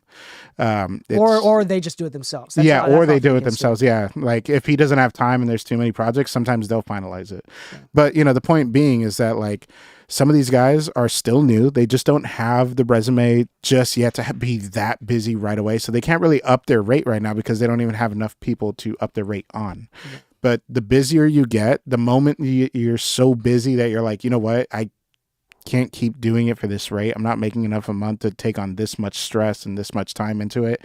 If you up your rate, sure, some people may fall, but you've now started upping your rate for the same amount of output. Yeah. And funny enough, like, compared to when I was charging $250 to when I was charging $500 to whatever number I'm charging now, the funny thing is, I think I have the same workload. It's just that the payments went up. Yeah, there's something called elasticity that's involved in but if you suddenly have no work, your price also has to be flexible. If we have to generalize, I would say that the price is not reflected on skill; it's reflected on branding. Yeah, which is a reflection of skill and not actual skill.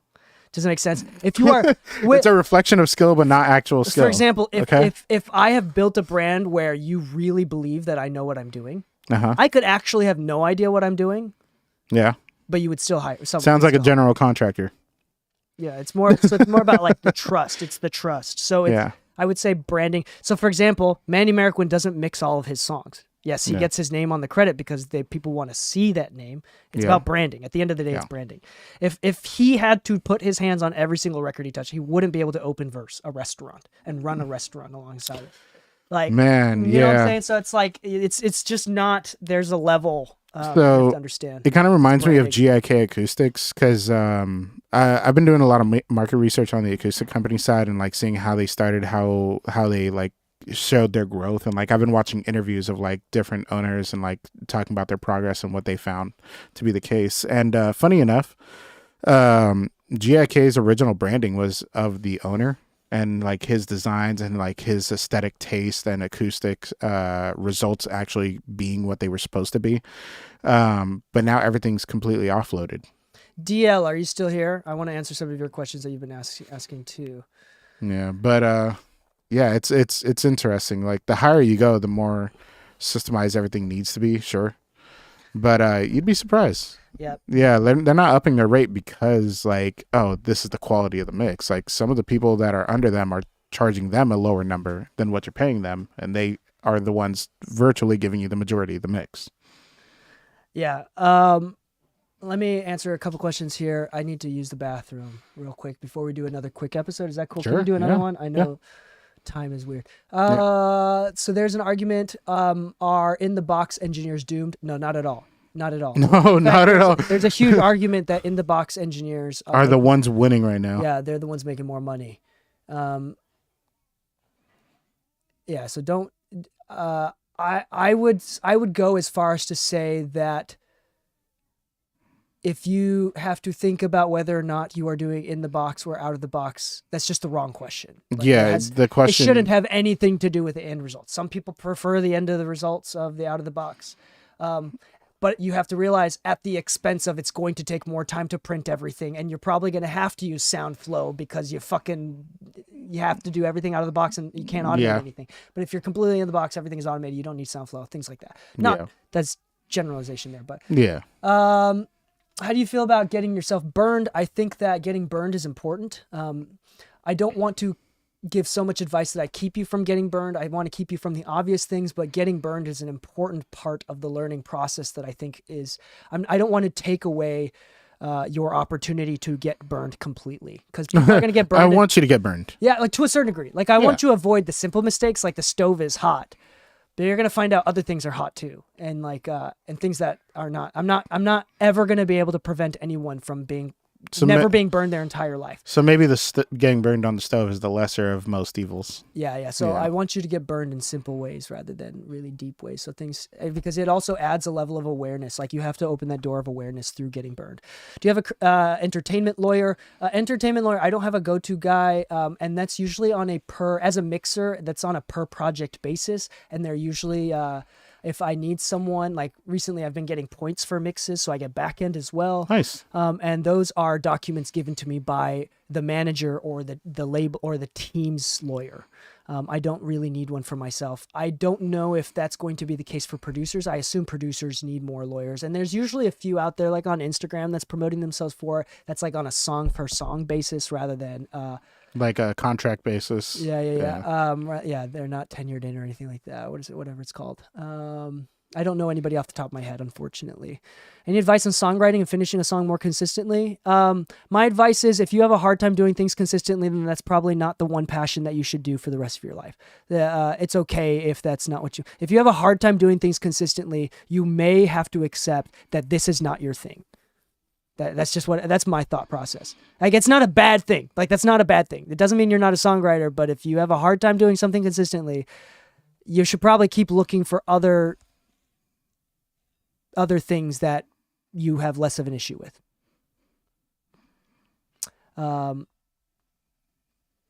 Like, if you want to do well, you should never have to, it shouldn't feel forced. Don't feel like you have to do it. Like, I used to be a songwriter, musician, and then I had the same issue, and I don't feel that issue at all with mixing. Like, I've never gotten a session and been like, I don't know how to be consistent. No, it's never been a second thought. I've never had that thought. The only time I ever feel like I'm done is when I look at the session and I'm listening to it. I'm like, I don't know what else to do. And then probably if I start doing more things, it's probably going to get worse. Yeah. Yeah. What should a person be charging as a new engineer? How do you get up to 200K that you were talking about, or is that a pipe dream? That's not a pipe dream. It's possible. It's absolutely possible. It's definitely possible. There's only a very few successful people that make upwards of 200 plus K, just from mixing, just from mastering. It's definitely not a pipe dream at all, but you do have to realize, the episode today was how much shit are you willing to eat for how long? Yeah. It's not just a decision you need to make. It's also a lifestyle you need to live for decades, potentially. And now, here's the thing too. You should ask if you are starting to do better. You should ask a financial advisor of how to save for the future. If you believe in giving your children some sort of like a Safety net. or Roth IRA or some sort of like trust fund or something like that, then that's something you should think about. And retirement. But I will say, actually, one of the, regardless of how you think about the man, one of the things that Trump signed into law is the Music Modernization Act, which now allows engineers to take a percentage of master recordings. Like I said that I take points now recently. I'm going to start taking points. That wasn't really a thing before, and now it is industry standard due to the Music Modernization Act that Trump signed during his tenure in the office. So that is a very big, hopeful thing for engineers. That was a big, big, big step that we need to recognize. Rap is based on the culture of purple in the streets, the voice of the streets. No idea. Good comment. I love rap. I haven't worked with professional artists, just guys from the neighborhood. Would love to get good enough to work with higher level artists. Don't we all? We all do. That's the dream. What about Sonic, software versus hardware? Yeah, I think we answered that question. God Particle is magic. Yeah, it can be. Cool. I was an 11 Advanced or Plugin Alliance. I have both. Yeah, same. Pay the $10 or $15 a month for Plugin Alliance and just buy Ozone 11 separately. Avid Heat is my analog gear. I do like Heat sometimes. I use it subtly from time to time. I just hate that it's a detented option. I know y'all have probably answered this in the past, but currently do you bounce stems through mix bus limiters? Stems for mixing, no. Stems like post mix for like giving people stems to like do performance tracks or whatever in the future with. Yes. I don't. Even it depends on the client. It totally depends on the client what they ask. Mhm. My assumption is not. If I'm being really particular, a lot of these post production, I find that almost all of the companies that do sync licensing or like DJs and stuff, with DJs, they may want limited stuff, but the cool thing with those stems is that you can just limit it yourself. Yeah. But I don't put a limiter on it. A lot of them in my experience have asked to have stems that when summed max at a peak of -2 dBs. So at no point. I see. So if you import all of the stems and they want to use it for a film, that you import all the stems, at no point does it ever clip. Yeah. Because they just want to be able to move request I've sections. gotten is that when you play them back, they should sound like the mix. Yeah. So part of that, the limiter is part of that sound. I also know a lot of engineers that do exactly what you say, and they get that non-clipping summed by just either turning down the track. manipulating some sort of side chaining to the limiter and the side chaining to the individual tracks, or doing a bounce of. For me, it does like the time that it takes to rebounce into every individual stem. That would take SoundFlow, or that would take like a Bounce Butler or something like that. For me, I just take it off and do the summing to -2, and I've never had anyone complain ever. In fact, the one time someone did complain was when I did put a limiter on everything. Oh. So I haven't gotten a complaint with limiter. Yeah, I think that even the concept, like you can look into this of like side chaining with Pro L2 and stuff. I haven't, and maybe this is me speaking from inexperience here. I'm not going to say that this is completely right, but I have never found myself needing to do that for a client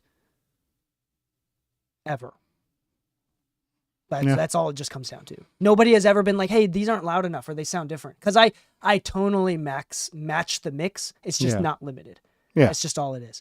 Explain the summing of -2. Okay, so at any single point, the sum of the stems. So if I import all of the stems, like if there's 10 stems, drums, bass, vocals, blah, blah, blah.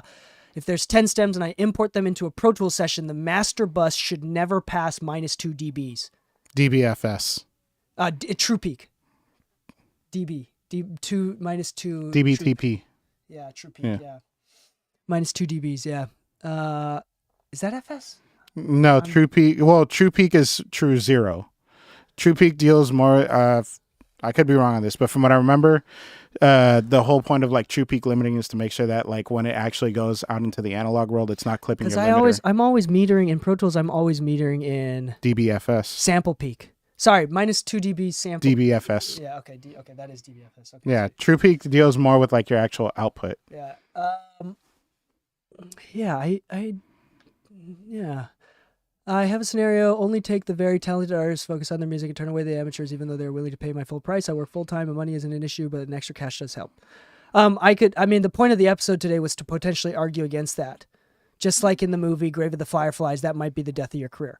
I'm not saying it's going to be, but I'm saying that you do have to accept the consequences that come with making that decision. Yeah, like I'll say this: It's like, it's neither if way I were to wrong. turn away all the amateurs, then funny enough, I would have never been in the room with Ari Lennox, because the only reason I got into the room with Ari Lennox is because I was doing work for free for people who were trying out a new artist. He was a first-time manager, and the only person that ever had an experience was the producer involved. And funny enough, me and him recognized that in each other.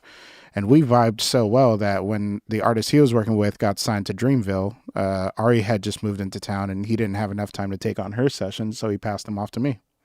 Dude, I still really need to pee, but these questions are really good. Yeah, they're great. This is actually Honestly, really this has been a great set of questions today. Yeah, we've had a really great interactive stream today. So going back to finishing a song, self-doubt and feeling that the song isn't good enough. Oh, you're gonna feel like that all the time. I Yeah. don't feel like I ever brush my teeth well enough. Here's the thing, dude. I'm still gonna say that with mixing, I've never really felt that.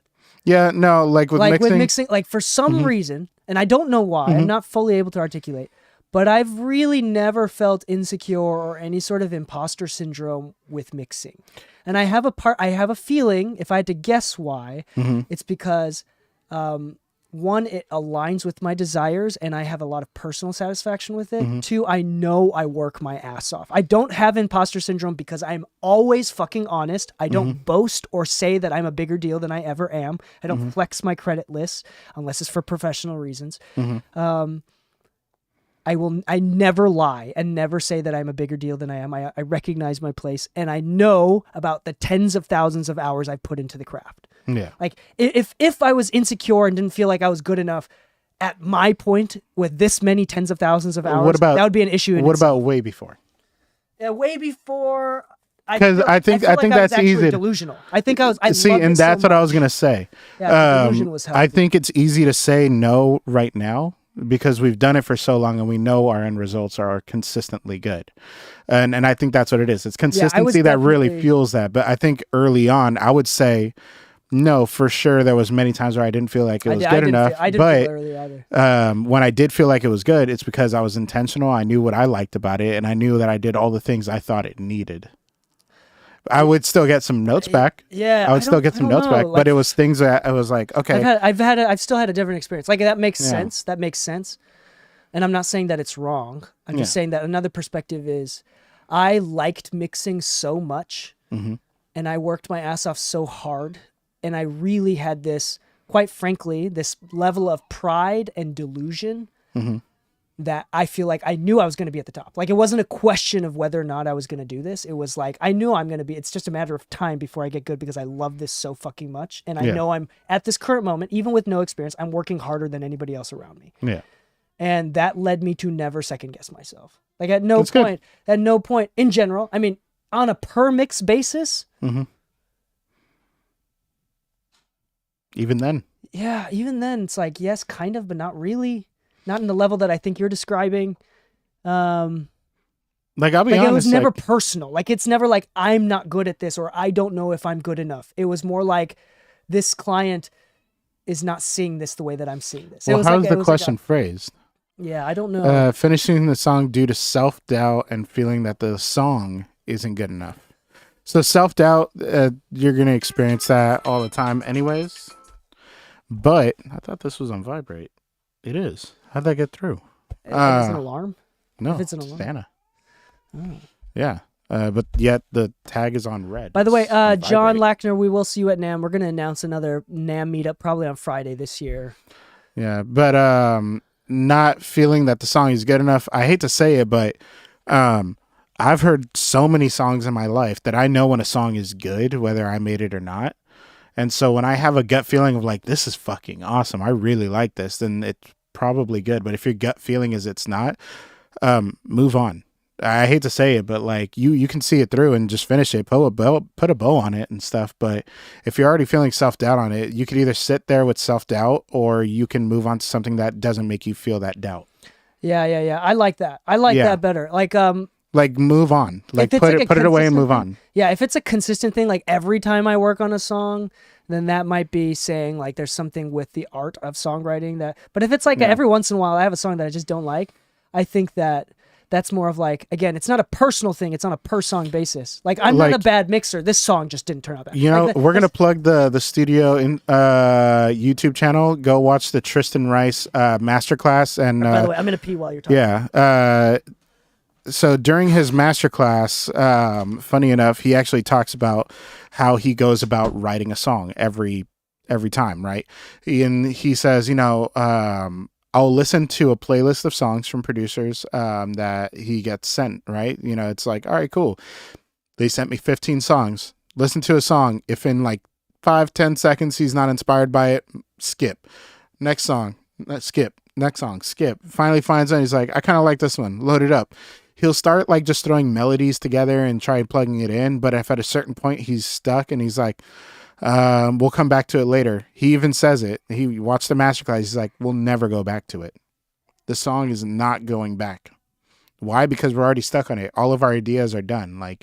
And it just doesn't feel complete right now. You know what? Instead of wasting our time trying to complete something that we just have no more ideas for, you could either pass it off to a friend and say, hey, feature on this, co-produce this with me, or just move on. And he says most of his success is just based on him moving on. And so much so that in that masterclass, if you were to watch it, they go from 0 to finished product during the masterclass. It's actually really, really worth watching. But yeah, that's pretty much that on that.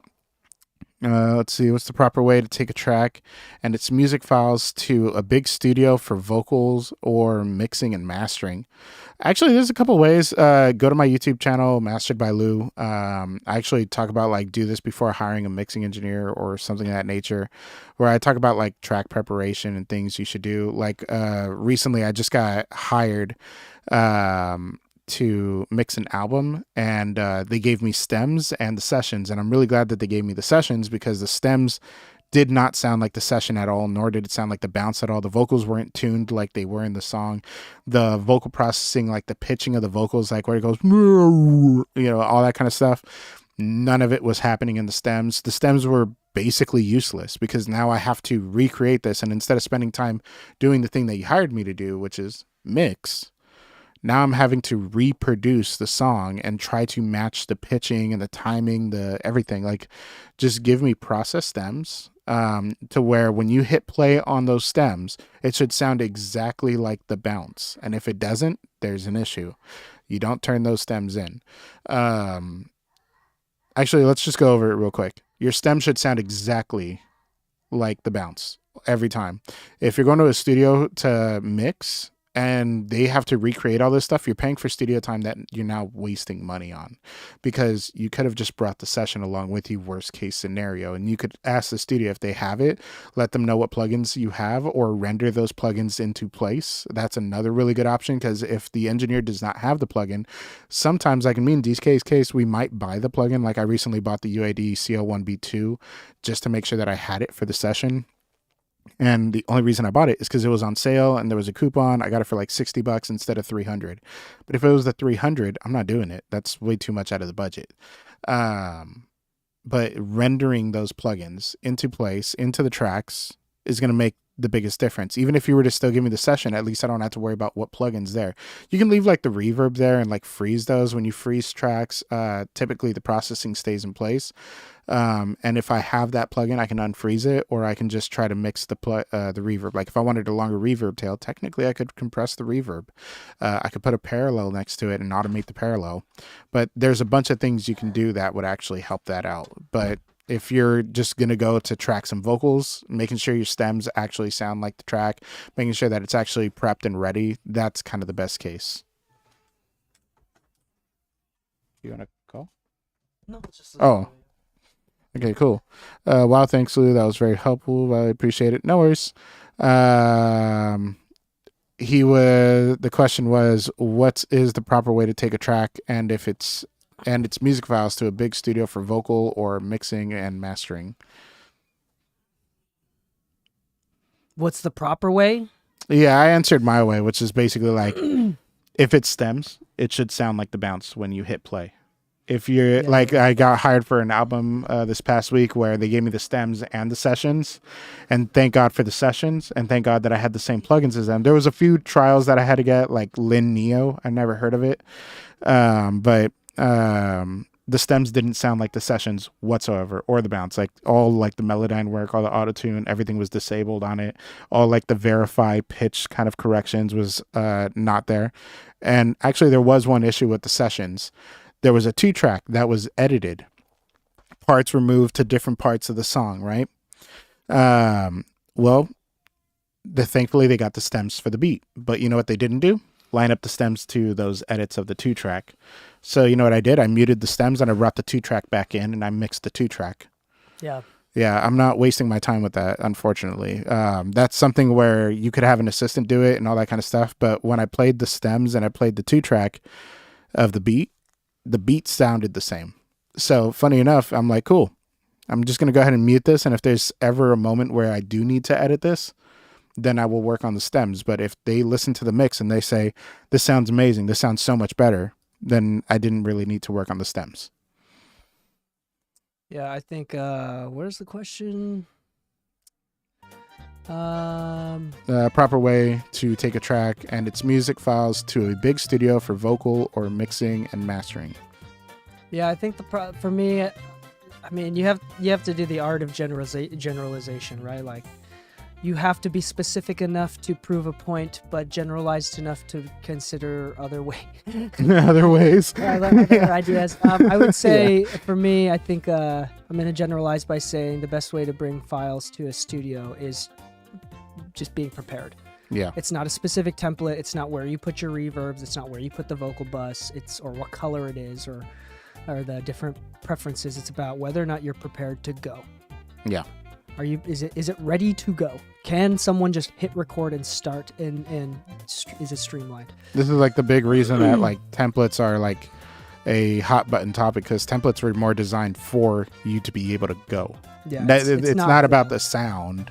You know, it's not that one template is specifically you can say a Chris Brown template, sure, because maybe that's Chris Brown's sound at one point, but that may not be the way he works. Yeah, you know, if you were to take that same template to Chris Brown session, chances are it wouldn't work out. But the template that is used for Chris Brown, once again, I think this one's on your YouTube, because we streamed it to your YouTube, I think it is, the Tizio Masterclass, where Tizio... It's on both? Okay. Well, either way, DKs are in the mixes, just go to it. Point is, he shows how he built his template, and it's the most minimalistic thing you'll ever see. There is no specific like super tailored reverb tail or anything for Chris Brown. It's just, this is how we need to work. It keeps us efficient. Yeah. Dude, we need to do another episode real quick, but like from Cakewalk Studio, big studio. If it's a big studio, if it's truly a big studio, they won't use anything other than Pro Tools. Yeah. That's the only thing. If it's a small to medium sized studio in your neighborhood, or if it's not even a recording studio, like if it's a composer studio or a production studio, they'll have other DAWs. But if it's a recording studio, and they're participating in the music industry at all, they will not have anything other than they will mainly be running Pro Tools. Yeah, the way I see it is like, things, but if it's a commercially booked studio, then it's Pro Tools. Recording studio. Yeah. Not a production studio, not a composing studio. Yeah, that's probably like the biggest defining difference. Studio. It's specifically recording. But if you're talking about like, I hired a producer and I went to his studio, you know, he could be using Logic and never have touched Pro Tools before, and it wouldn't matter because you're hiring specifically that producer at his own studio. If you were to go to a production team's studio, then all the producers might be working on something different. They just may have a system of how they work together. You know, another episode, I wanted to do a technical episode. I still think we should, but I wanted to talk about the difference of like how it's important to not take things personally in the sense that It's literally not personal. sometimes I feel stupid, but that doesn't mean I am stupid. There's a difference between thinking I feel stupid and I am stupid. So going back to am lyric, I am lyric. Like sometimes you may feel insecure that you are not insecure, you're just feeling insecure. Like Mm-hmm. there's a difference there, and the importance of that's something we talk about, but we need to do something technical. I think one of our recent episodes is how moving to the top And we need to it also talk about becomes the less studio. and less personal. We should probably talk about the studio pretty soon too, and Yeah. NAMM. So hold on. There's a Matt Keed. Could I just turn down my out to the limiter -2, which you're saying earlier? But no, you can't just do that. Because if you do every stem at -2, but then you import each of the stems, It's not it's going to -2. sum to more than -2. It's going to be clipping probably. Let's say in a perfect world, like in a sine wave and it's all equal, like every single sine wave that you just did that to, it's still going to increase 3 decibels for every pair, and each after that. So let's say it's 3 sine waves back to back, you just got a 6 decibel increase. Now that's going to be different for like individual tracks. Let's say kick and bass is playing at the same time. If they're hitting the same note, you just spiked a 3 decibel increase right there. Also, I will say that if you are the producer sending stems for the mixer to finalize, to master, and send to the company, then this matters less. Then the only thing that really matters is that the demo sounds when summed. When I import all of the tracks and the stems, it should sonically sound exactly the same as the demo that you've also included, the rough mix that you've also included. Like I shouldn't listen to the rough mix as a mixer. I shouldn't listen to the rough mix and then play the session with all the tracks and it sounds way different. Like that should not be the case. Yeah. That's like really unprofessional. And I will, if you do that while working at any of the companies I'm mixing for, I will personally be in your ass. Whoa, hold on. That's the wrong phrase. No, I think that's absolutely the right phrase for, a very unique demographic. I will personally be on your ass. That's what it was. I mean, the same Sorry. difference. English second language slip up. I mean, you got to be on it to be in it. Could I just turn down my out on my limiter to -2 for what you're saying earlier? No, not again.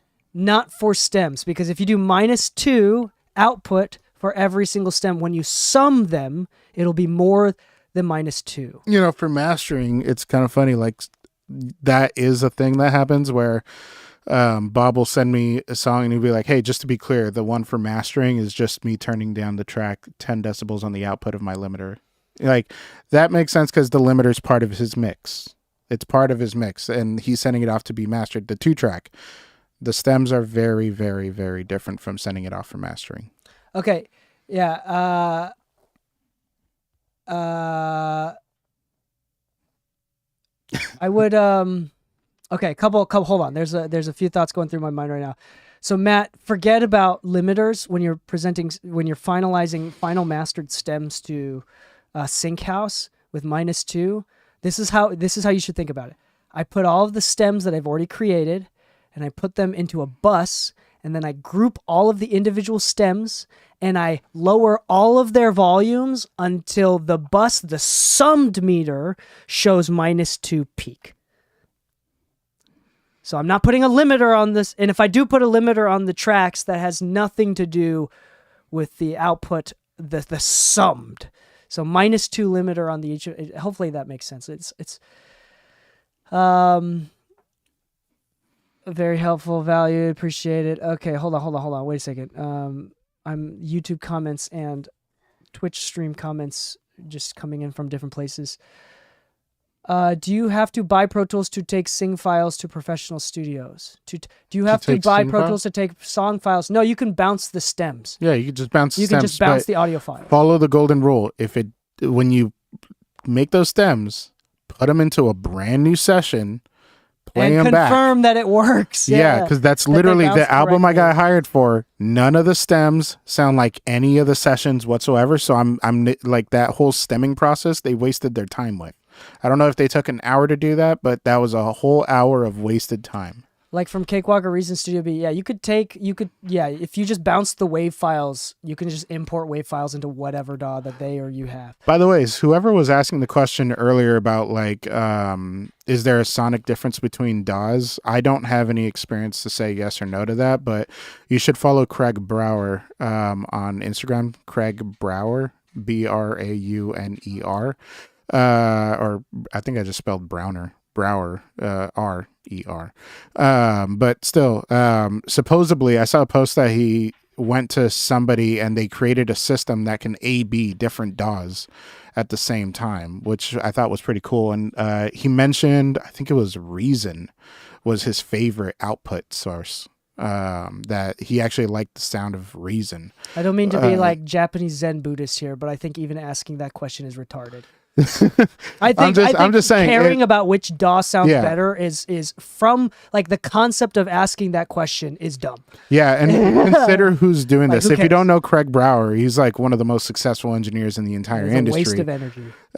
But it literally took building a specific machine, like in this giant metal box in the image that he showed, to even test this. And the end result was Reason for his personal taste, as he put it. He said, I would personally choose Reason. But at the end of the day, I've never had a project turned away because of the DAW I used. I don't like, I'm mixing right now this album in Logic, and I never use Logic, but yet the client at no point is like, oh, you're not going to mix it in Pro Tools? Yeah. There's just so many things that I want to talk about even first off, asking that question, coming to the conclusion, what the conclusion means. There's so many things wrong with that. I don't even want to get into it. I think it's a waste of breath. It's a waste of oxygen in this earth to even talk about it. There's no positive conclusion that you could ever come to talking about which DAW sounds better or not. I like the Reason Studios use Rewire and made it so simple to record individual tracks into Pro Tools to get them ready for the studio. Pro Tools has Rewire as well. Yeah, I've never used Rewire. It was popular for Ableton users. Can you do a template video for Reason Studios? No. Neither of us use Reason. Yeah, I wouldn't know enough to why would even I do confidently do it. Yeah, and I don't recommend, if you're going to start a DAW, why would you use Reason? Like if you've never worked on any DAW before and you need to learn one, why the fuck would you use Reason? Like that's just a practical, pragmatic level. There's a reason. There's a reason. Okay, I'm huge pragmatist. Yeah. Like, I'm probably to a fault. Mm-hmm. I am purely based on practical.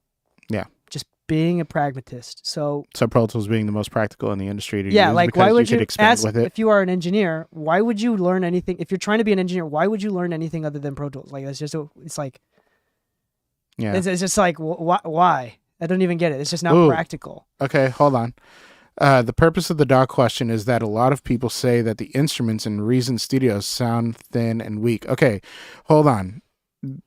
There's two sides to the question in the way we answered it. If you're talking about virtual instruments, use whatever ones have the sounds that you like. Realistically, Cubase has great for like symphonic stuff because most of Cubase was designed for composers, so they have tools for composers in that one.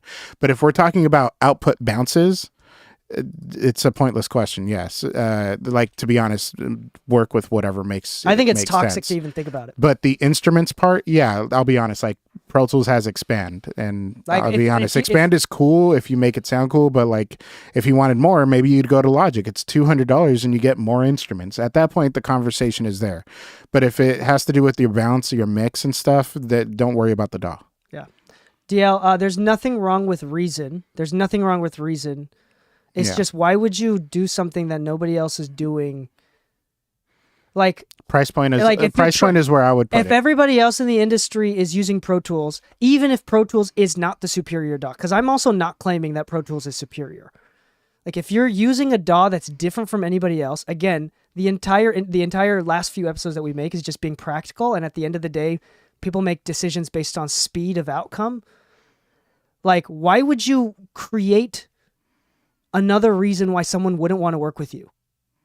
Like you use a different DAW from everybody else, so you put a wrench into the entire machine. Like that's just an unnecessary wrench. To be honest, Reason 12 is $499, Pro Tools is $599, and Logic is $200. No, So I don't think that matters. Like you. No. I'm saying like in the concept of if I was starting out and I had to look at it as my first investment, right? My first DAW. Use GarageBand. I don't think if money is an issue, there's a lot of free or even cheaper options. Yeah, but even then, GarageBand. Let's say that But again, you save the up to question- $200, you can yeah. take your GarageBand files into Logic. Yeah, and I'm not talking about the hobbyist. I'm talking about the professional. This podcast and my channel is about those trying to be professional. Yeah. So even the concept of that sounds Hollywoodish, that's the entire point of this podcast. And it's like this is a Hollywood podcast. We're talking about labels hiring professionals. This is not a hobbyist channel. We're not testing out speakers to figure out which one's Yeah, the I'm best not gonna because lie. We're just Kind of like how hobby of ours. kind of like how I just said. Like sometimes you'll get sent the sessions. Most of the sessions at a higher level are going to be Pro Tools sessions. Yeah. So you're going to need Pro Tools anyways. But Donkey Kong, I like that. But Donkey Kong. But Donkey Kong, I like that name. But I think that even claiming one is superior for mixing or mastering is just really flawed too. I think that's the conclusion, and the question shouldn't exist. Like it doesn't matter. The reason why if you're trying to be an engineer, the reason why you pick Pro Tools is because, again, the Japanese golden rule, which I think is superior, is you don't be a nuisance to anybody. Why would you choose the option where you can potentially be a nuisance to anybody? And if everybody's already using Pro Tools, why the fuck would you go out of your way to be a nuisance to other people? You're losing money. You're going to potentially lose clients. You're going to potentially make it harder for everybody. And there's some kind people that will work with you on the way that you do things. It's way different, but that's very few and far between and not practical at all. That's just kindness, which isn't scalable. Okay. That's just the truth. So it doesn't matter. It doesn't matter what if Pro Tools is superior or not is irrelevant. You just don't want to be a nuisance. That's just what it comes down to. Being a nuisance is how you lose money, and how you lower your career. Agreed. I also feel the UI gets in the way of productivity. It doesn't matter. There's no positive conclusion you can come to by comparing it. It really feels out of date to me. Yeah, that is one. The Pro Tools does look ugly. I use Reason for production. I'm not mixing yet. I will need to learn Pro Tools. Okay, I will say for producing and composing is a lot more lenient. Like if you're composing, a lot of composers use Cubase and Logic. Mm-hmm. A lot of producers use Reason or Ableton or Logic. Whatever. Like with producing and composing, it's a lot more flexible because you don't typically have to send files to other people. Yeah, you just send You're just sending stems. You just send the WAV files. So that's less. But in a recording setup, you're typically often sending Pro Tools session to the next engineer. So that would be a nuisance. I will need to learn Pro Tools. PC is cheaper. You don't need to learn. Also, you don't need to learn Pro Tools if you're not trying to be a professional. If you're trying to be a hobbyist, use Studio One. I don't care. PC is cheaper. Logic is out of the question because out of the price of Mac. DK, when do you do stems for an independent artist? Do you bounce the stems through your limiter generally? I mean, what No. kind of stems? Like I don't. individual track Personally, I don't bounce stems through a limiter at all. Yeah, I just don't. It's just not something I do. I just make sure that it's yeah. No, I don't. Unless in 100 songs, I'll do it on one because like that was an integral part of the sound, and no matter how much I stem it out, it just doesn't. It's tonally so limited or whatever that it just tonally doesn't sound anywhere near the same. I would one imagine song. that's the case with like really loud EDM to a point where like the limiter's being hit pretty hard. And at that point, maybe it's like, oh, well, the drums were getting squashed by the limiter a certain way. Yeah, we need to talk about. Let's do another episode because I need to do. I have mixes to do actually. Yeah.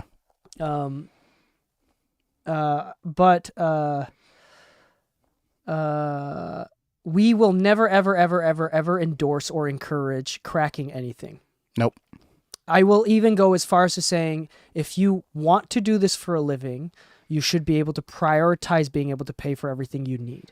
I'm not saying go into debt, but I am saying if you can't sacrifice going McDonald's a couple times a week to get software, then I think your especially priorities with are fucked modern McDonald's prices, a couple times a week could be a plug-in every week. Yeah, so I will say that it's not a matter of money, it's a matter of priority.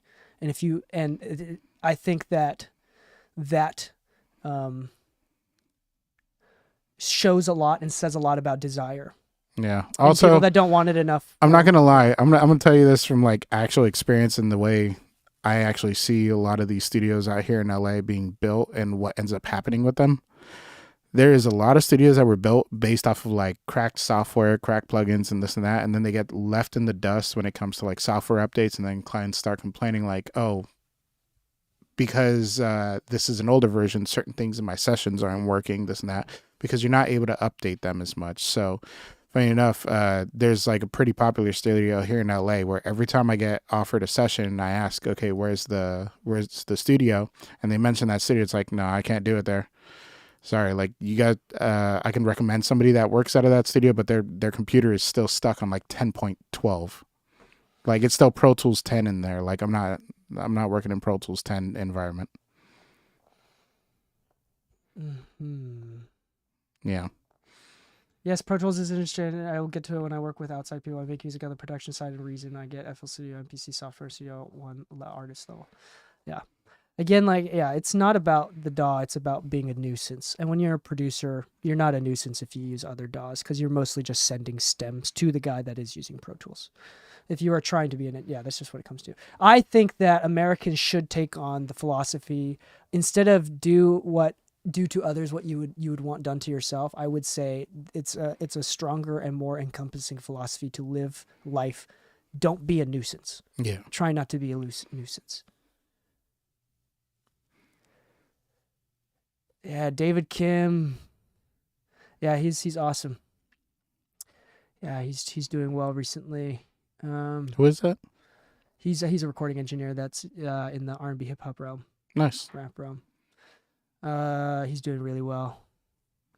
Let's check Okay, out let's that go into live the next stream. episode. Sorry, there's like a lull right now in the comments, and we're answering a lot of questions. I really do need to mix and do some work today outside of this stuff. So let's get right into it. What is the topic? First off, in the chat, give Lou another nickname. What's another Lou nickname? I think we had one earlier. We use we Pro said L Lucky Lou. Lou, I think. Lucky Lou. That was one. Anyway, but I'm thinking about doing another episode, generalized episode, where we talk about some creative, and this is something that everybody can participate in. This will be fun. Things that we've heard. No, I don't know if we can do this, and I'm thinking out loud. But I was thinking that we talk about things that are actually important in the music industry and things that are not. So we'll probably talk about DAWs and plugins. Okay. And we'll talk about, like, I want to talk about what's worth thinking about and what's not worth thinking about. Like, what's a good use of brain cells? What's not a good use of brain cells? Yeah. Overlord Lou. That's awesome. Have you ever? I hate to ask because I know this is cringy, but have you ever watched the show Overlord? Overlord? It's an anime. I don't think It's on so. Crunchyroll. That's impressive. You just named an anime that I don't know about. It's not that That's impressive once you see the show. Is it just a really shitty anime? It's like one of those TV shows that you leave in the background because like it's funny, it's got some cool animations, but there's like moments where you're like, I hope nobody sees me watching this. Yeah. Yeah, where it's like this guy gets there's a game server that's about to shut down, and him and his friends like joined for the last day, and all of his friends log out, and he waited till the end, and then suddenly he can't log out, and now he's stuck in the game world. And all the NPCs become human. It's a isekai anime. I don't know what Yeah. that is, but either way, it's just one of those where I'm like, this is actually a funny show, but it's like one of those what do they call them, guilty pleasures, where it's like I don't like that I like this show. Guilty pleasures. Yeah, That's Liquid that's, Sonics Lou, I like that. I like that. Lava Lou, Overlord Lou, Liquid Sonics Lou, Lava Lou, LL Lou, El Lou. Loudness Lou, L Lou, the Lou, right? Is Yeah, that Lou? pretty much. I like Liquid Sonics Lou because that's just such a dumb. It's not. It's just like it's such a try hard name. I love it. It's like we're running out of ideas. Liquid Sonic Lou. Speaking of Liquid Sonics, they're the ones that make the reverb, right? Seventh Heaven. Yeah. It's a pretty expensive it's reverb. just funny. It's just like it's the least poetic out of all of them. I like that it's but Donkey Kong recommended Overlord Lou. Yeah, more, Liquid Sound Mix M7 Lou. yeah, they're more specific. That's funny. Okay, here we go. Ready? So yes, please in the comments. Again, we'll address your comments on the recording if it is pertinent to the episode. But this episode is going to be dedicated onto what things really matter, what things don't matter. Let's make a list of things right now, actually, before we record. Sure. I'm gonna Ego. I'm going to say DAW. I'm going to say plugins. Your ego matters. Why they do? Sometimes plugins do matter because they send you sessions. Like now, I I just bought one because of a session. Yeah. Like if I'm at a point right now where like if I don't have the plugin that you have and you sent me a session, I'm just gonna buy that plugin. The brain cell topic. Yeah, DAWs, plugins. What else could we talk about? Monitors. Mac versus PC and why that means. Oh, DACs or just converters. Yeah. You can pick. Yeah. Hey, Converters. so I'm live on the air. Wait, hold on. Can I put you on speaker and you say hi to everyone? Converters. Okay, she doesn't want to say hi to you guys. Sorry, guys. What Okay, else doesn't love you. matter? Bye. Blue light glasses. Technically, my glasses are blue light. Yeah. Actually. Mine are too, but I leave them in the office. No hands-on mixing tutorials, and that sucks. What? Basically, David saying Kim that it doesn't have a didn't have YouTube channel. There are a lot of talk interviews, no hands-on mixing tutorials, and that sucks. I would say, like, doing what we're doing right now, like content creation, is a totally different skill and desire from mixing. And it doing does the take engineer. a good amount of time to do. And I'm noticing that typically, for some reason, in general, they're usually in conflict. People tend to want to be an engineer because they want to be in the background and not because they seek attention. So I think I'm overgeneralizing. You know but what? I feel like You know what? I'm not gonna lie, but that resonated with the reason I became an engineer. yeah. So it's counterintuitive yeah. to making content. Like we Yeah. didn't become engineers because we want to be in the limelight at all. Like if you notice, like some of the older generation that started getting into making more content, they usually have like their staff do it, or like they have their staff prep the content for them, and then they'll just shoot it real quick and then get back to work. Hi, person on the phone. That was Anna, my wife. Music theory. It's called All Up in the Mix. He mixes live, and it's very helpful. All Up in the Mix. I'll look that up. Let's see here. My YouTube content has devolved into a bunch of dads doing woodworking, audio engineering, Pokemon cards, and it's the weirdest combination I've ever seen anybody stream in, and I don't know how to feel about myself whenever I look at my YouTube recommendations. It's like how to do a dovetail jig. Is the Pokemon card market dying? M2 limiter.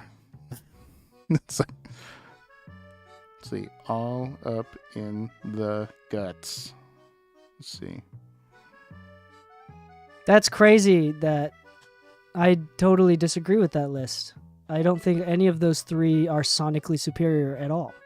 What? And I think that that's also what makes them so amazing is because Dr. Dre's sounds fat and full.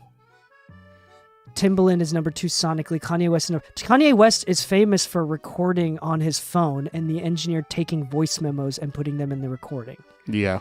Kanye West is famous for not prioritizing the sonic quality. And the fact that he made it on your list is very insightful and is very intriguing. Because I think that list is valid. I just think that we're living two different realities of what makes something sonically superior. Hip-hop as a genre has never been famous for being sonically superior. In fact, it became famous and has a lot of personality and character and relates to a lot of people because it is sonically inferior. Actually, All Up in the Mix actually seems to have a good amount of content and everything. He's got 38 videos, 5.75 thousand followers. He's doing good. Yeah, Manny I think is in my top 2. Part of the reason why I think Manny is always my top is because of diversity. Yeah. I'm not gonna lie. I don't think recently I've thought much of. I've just been listening to music lately again. That's good. That's a really good place to be. Yeah. Oh, actually, on my list, I think of like competition and superiority, or feeling that way is something we should talk about too. Okay. Oh yeah. Okay. yeah. Ready? Okay. I'm ready. I'm ready to go. Let's do it.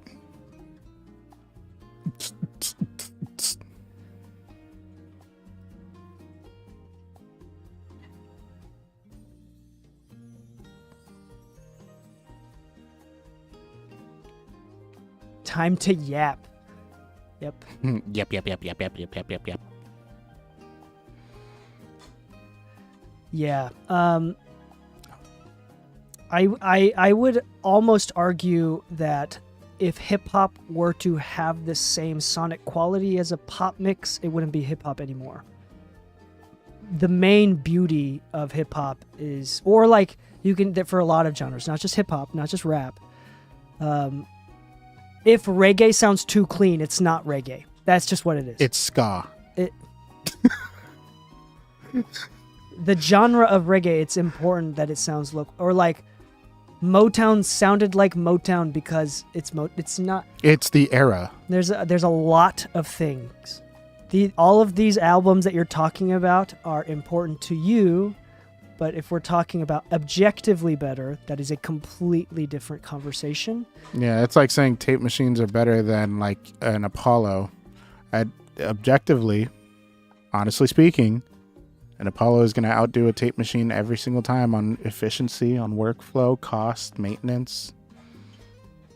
There's also a conversation in the difference between, we need to definitely distinguish between best, great, and important.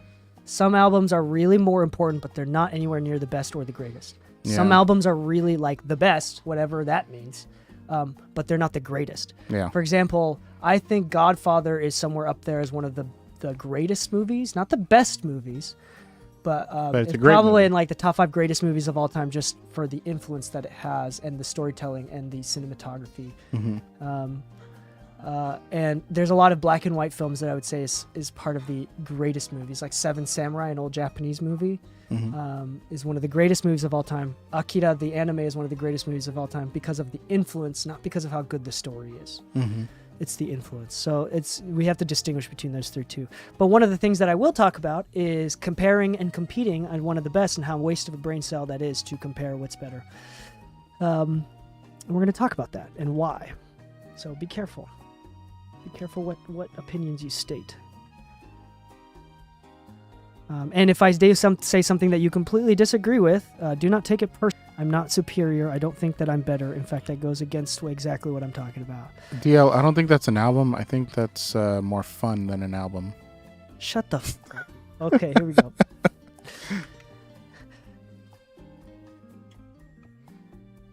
All right. Nickname. Are we going to do Liquid Sonics? Okay, I'll just do it. Yeah. Hello and welcome back to the Mixing Music Podcast. I'm your host, DK, and with me, as always, is my lovely co-host, the Liquid Sonics Lou. I'm expensive, luxurious, and everybody wants me. Yeah, you're just a splash of reverb. Thank you to Matt Keed. Shout out to Matt Keed on YouTube for giving us that nickname. It's so bad and so good, and I love it. And we used it. So thank you, Matt Keed. Thank you for anybody that's on the live stream that is contributing. We've been live streaming for a couple hours now, way longer than we usually do, because we've had a lot of great commentary, a lot of great questions, a lot of great conversations, a lot of great philosophy and thinking. And we haven't been recording for like the last hour of just answering questions, and I actually need to do some work today, so we're just going to start freaking recording. Okay, here's the thing. Today's episode is dedicated to the concept. There's a lot of questions that I think are very natural and normal to have that I want to be clear about. Is today's episode is all about what's worth putting thought into and what's not worth putting thought into. I am always a fan of like for example, here there's two opposing ideas. For example, if I tell you, if I through my own personal experiences tell you that I don't like the Neve 1073 into the C800G, into the Sony C800G, into the Neve 1073, into the CL1B, I don't like it. I don't think you should use it. There's the one opposing idea is that that's advice that you should take and you should consider. Another opposing idea is it took experience for me to come to that conclusion, and I don't want to ever take away experience for you to come to your own conclusion. So when I say that, it's more of like consider that it may not be your favorite and it doesn't have to be, but I still think you should try the C800G into a 1073, into a CL1B, and my advice is more for you to be open and aware enough that you can consider it. It doesn't have to be your favorite, even though mainstream says it is. Yeah. Okay, so there's two opposing ideas. What we're trying not to do is to completely deny you of your thought processes, but we are here to tell you from our personal experiences, some things are worth thinking about, and some things are not at all worth thinking about. And this is something that I'm going to talk about that's been very important to me, and it's becoming more aware to me. That I think will make sense throughout the episode. So I'm going to say it right now, is what we were talking about earlier. The golden rule, which is treat others like you want to be treated, it's not that in Japan. From my culture, Japanese culture, the golden rule is you don't be a nuisance. You don't bother people. And I think that's going to be a big part of the business, of how we work, the things that we've been talking about. At a higher level, it's not, the skill is only there to help you not be a nuisance. And if you're going to fight about, this is not the DAW that I use, can you send it in the DAW that I use? You will lose a job. You're just being a nuisance. So this was going to be directly correlated to the business and growing a career. Once again, I say this every once in a while, this podcast is not a hobbyist podcast. If you are an engineer or a producer as a hobby and you want to keep it that way, then some of these things will not make sense. And it's fun to speculate. It's fun to look into what's better. But this podcast episode is also about those trying to be professional. And if you thinking about things takes time, to a certain degree, time is money, you're losing dollars per hour even thinking about it. You're losing money considering it. Okay, some things will affect your wallet, some things will not. For example, as a hobbyist, it's fun to compare which converters sound better. As a professional, I will argue heavily that that's a fucking waste of your money and time to figure out which converters sound better. Things that we're going to talk about. So today's episode is what's worth thinking about, what's not worth thinking about. And we've had the commenters, the watchers, participating, and they're going to continue to participate on the different things that are talked about within the industry, within the social media realm. We're going to try to discern the nuance, because some things is like worth talking about in one light, and another way it's not worth talking about. Yeah. Some things are surprisingly going to be more important than you think. Some things are surprisingly way less important than you think. So we're going to try our very best. We are both dumb and just we are fallible humans, so we're just going to try our best to talk about the nuance and let you come to your own conclusions and decisions and use your own agency. Okay, number one we want to talk about is DAWs. Yes. Okay, so it doesn't really matter. Now, the only way that it ever is going to matter is depending on the path you're taking. Now, if you want to take this on as a professional career, if you want to open, let's say, a commercial recording studio, Pro Tools all the way.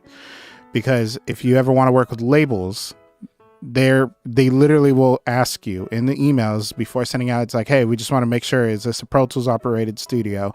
Yes. Okay, great. Let's move on. Because half the time, other things that are on this list are things that they're not asking about. But the one thing they're going to want to make sure is that they can send clients who already have sessions ready that they need to work on from another studio and make sure that it's compatible. If they're going to send you, let's say you want to be a mixer and they want to send you the session from a professional studio, let's say it's an Atlantic artist and they recorded it at Atlantic, they definitely didn't record it in Cubase. So they're going to ask to be able to send you the files. And if you say, oh, I can't accept this file, I only work in Cubase. Yeah, so actually, sorry. I think Lou is exactly right. and this is something we were talking about before the recording, during just the regular stream too. Yeah. As a composer or a producer, it doesn't matter as much because No. at the end of the day, whatever you compose or produce, you're going to be sending WAV files to the engineer who will Yep. probably be mixing it in Pro Tools. Does it make Yep. sense? Or who will take the supplementary strings and then will record the live strings in Pro Tools. Mm-hmm. So the recording engineer, if they get involved, right? So I will say that the reason why it doesn't matter, and this is to talk about the nuance there, is if you arguing or coming to a conclusion about which DAW sounds better is the lowest IQ thinking that you could ever have. There's no possible conclusion that you could ever come to that is not hurtful for the rest of the community or good for your own. Because if you find out that Reason sounds better, but you've only trained on Pro Tools, but nobody else in your community uses Pro Tools or Reason, Yeah. like because you're an engineer. Now you just have to live with the fact that you're using the inferior DAW. Like it's just not, or the other conclusion is like, it's completely subjective too, because what is better? Yeah. So it's like, if one person comes up with the answer that's not true for you. Also, we're also talking about something so subtle that it takes a mastering engineer of 30 years experience to potentially maybe hear a difference, maybe. Yeah. And that's even arguable Yeah. because it nulls out. Yeah. So it's like, or it doesn't, and it doesn't nulls out for a different reason because there's randomization play. Okay, anyway. It's a waste of time to figure out which is superior, and this is going to be a thought process throughout this entire episode as well. Is even figuring out which is superior, what's better, is typically going to be a waste of time and not conductive to confidence, increasing your ability, fattening your wallet. Yeah. Just not. So with exactly what Lou said, if you are a recording engineer or a mixing engineer, you should highly contribute. You should highly consider Pro Tools specifically because, going back to the golden rule, you do not want to be a nuisance. Yeah, there's going to be other engineers out there that you see. Like, I know Colt Caparoon talked about this on one of his YouTube channel videos recently, where he's like, sometimes when we get songs in DAWs that I don't use, I'll have some of the staff convert them over to Pro Tools. That's just, But he's still accepting them, sure. And it is in different things. Sure, he's got different producers hitting him up and saying, can I just send you the session? But at the end of the day, he does not deny the fact that he's working in Pro Tools for the most convenience. It's annoying. Like, yeah, because now he has to hire a whole other person to do this for him. Yeah, imagine trying to do that to an A&R who's giving you a shot. This is your one shot to work with Beyonce. It's like, and you're like, oh, but I use Logic. All right, we're just going to hire anybody else. Anybody else. Literally anybody else. So it just doesn't matter. That is something. Don't worry about which DAW sounds better.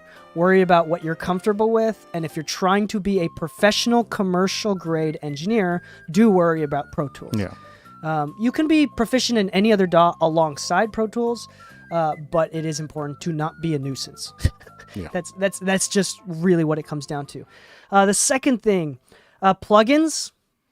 Plugins, the only time plugins matter is that if you are sent a Pro Tools session and all of a sudden you notice that you don't have some of the plugins that they don't have. One thing that I would consider, this is really practical, is that if you are an engineer, instead of buying plugins that are sold to you via ads, like marketing is selling it to you, save that money and only buy plugins when you receive a session that with plugins that you don't have. To be honest, that's the way I go about things nowadays. I don't give into any of the marketing anymore. Yeah, like I used to. I'm not gonna lie. I used to give into the marketing and be like, "Oh my god, this is the latest thing. It's so cool." But don't just get plugins because they look cool or people tell you they sound good. Like, I would say wait to spend money on plugins until you receive a session that you don't have the plugins for, and then just buy those plugins. Yeah. And slowly your plugin library will build over time as well. So because maintaining that original mix and working off of that is more important than having everything that nobody else has. So that's just what it comes down to. I plug in settings. For example, I don't think templates are important or a good use of brain cells from a professional level. To be clear, artist type. Yeah, I was about to say, artist type templates. Yeah, I would agree with that. Yeah, like even if you use the same artist in the same recording studio on the same mic and you record a song in the same key, you're going to want to tweak those settings each individual time. And you have Yep. to recognize that there's no, like, a universal one-size-fit-all doesn't work. And to be fair, you don't want that to work because that really devalues your job. Yeah, imagine if everybody had the same template, then why are you 50 an hour? You should be minimum wage at this point. Like if you templates literally should work, be minimum you wage. should be minimum wage. Yeah. Yeah. And the thing is, it doesn't. So that is something to consider. Don't worry about the thing that when you watch YouTube videos or when you watch us mix or something like that, when we talk about compressing or EQing, you should try to understand and discern why we made the decision to compress and what issues we're trying to solve or what ways we're trying to enhance it, and not about the tool itself. It's a waste of time to think Rev A 1176 is what worked on this vocal and I should be using that. Yeah. No, like, what about the Rev A? Is it because it's really fast attack and release time? Was it because you can compress? Like, what Yeah, about like, is it because it's if got, you like, watch me mix, I'll use El Rey a lot on nasally vocals, but I'll never mention that it's because the vocal was nasally. It's not because the El Rey is suddenly the greatest compressor and everybody should have it. It's served a very unique purpose. And I think for teachers, that is an important skill to have, is Yeah. to try your very best to talk about why you use the El Rey. Because at the end Yeah. of the day, anybody that is really professional has been doing this for a long time. They think those things, but it's so automatic that they don't realize that that's even a decision that they're making. Yeah, it's like, why the El Rey? It sounds great. Like, yeah, that's why when you go on Mix with the Masters, it's kind of like this lame thing, mostly because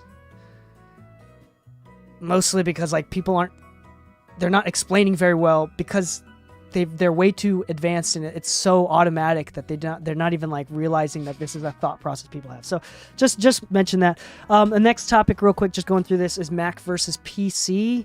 It doesn't really matter. I use a Hackintosh. I'm right in the middle. I'm not gonna lie. Like, the reason I say it doesn't really matter is because if it's let's just say we're all working in Pro Tools. Pro Tools works in both. The only reason why I would say it would matter is not because of the processing power. One is faster than the other, one is more expensive than the other, or Pro Tools runs better on Mac. It's not about any of that. Most recording commercial facilities use Mac. So it would be to your for detriment. that reason, yes. It would be to your detriment if you didn't know Mac hotkeys. Okay. That's the only thing that's important. Okay, so I'll rephrase then like this. If it's for personal, if this is your personal office and you're the only one that uses it, it doesn't matter. Yeah. That's the only reason. But if you're looking to be a recording engineer, if you're looking to work in professional studios, absolutely Mac all the way. It doesn't matter. Or it's not even about having Mac because there's no it's really just like, knowing Mac. it's not compatibility issues. It's more about, it's the hotkeys because speed is more important. Yeah. Speed is important. So if you keep messing up because you're like, I usually use a PC and so like I'm not able to use the Mac hotkeys as fast, So that hurts more than anything else. So there might be one saving grace for the PC side of things though. So Pro Tools, now that you can actually change your macros and your buttons and whatever, you could connect a Mac keyboard and then make sure that the PC shortcuts line up with the Mac keyboard shortcuts. So you can you could remap. You could remap. Yeah, that would be good for you. Yeah, but it's I'm not gonna lie. That's I also don't think it's so still much perfect. fucking time. Yeah, I don't it's think so that much it's time. perfect either. Okay, anyway, Yeah. we're gonna move on to the next one: hardware versus software.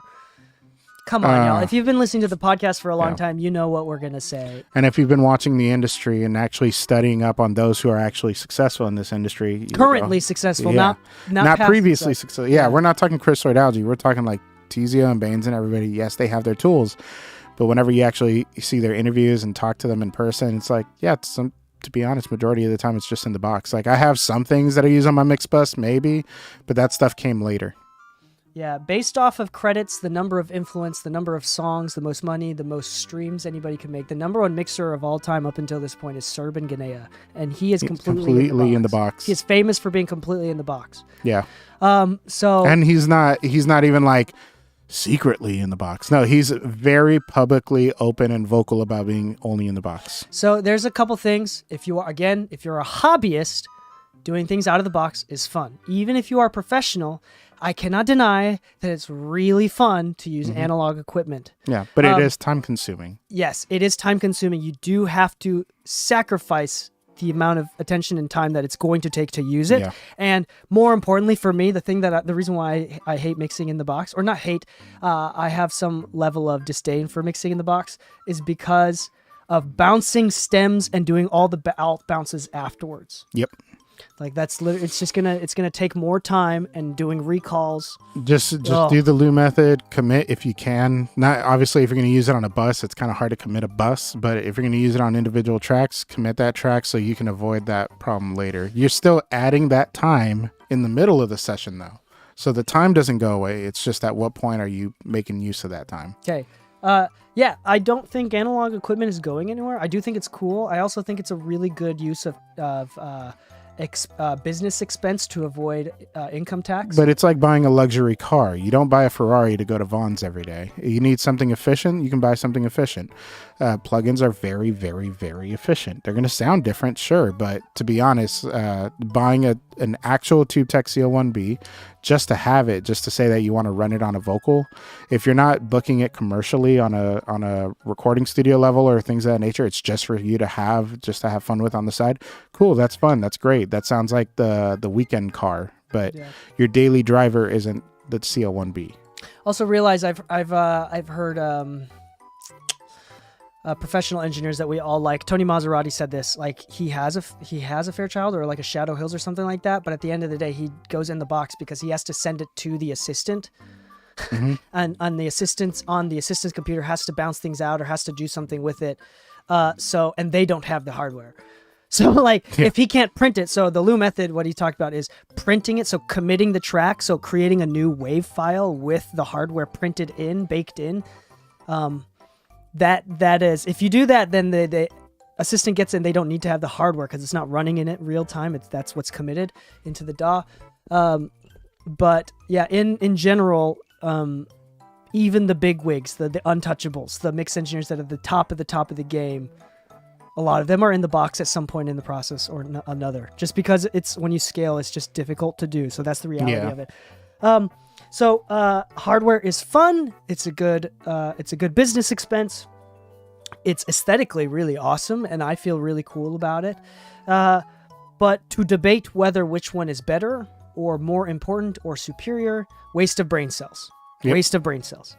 And if you try...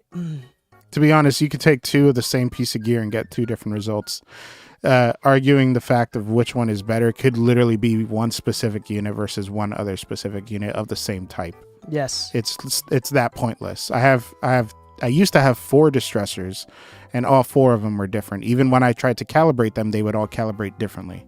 Okay, this next one is really funny. You're gonna laugh at this one. This one is something that people should think about more often.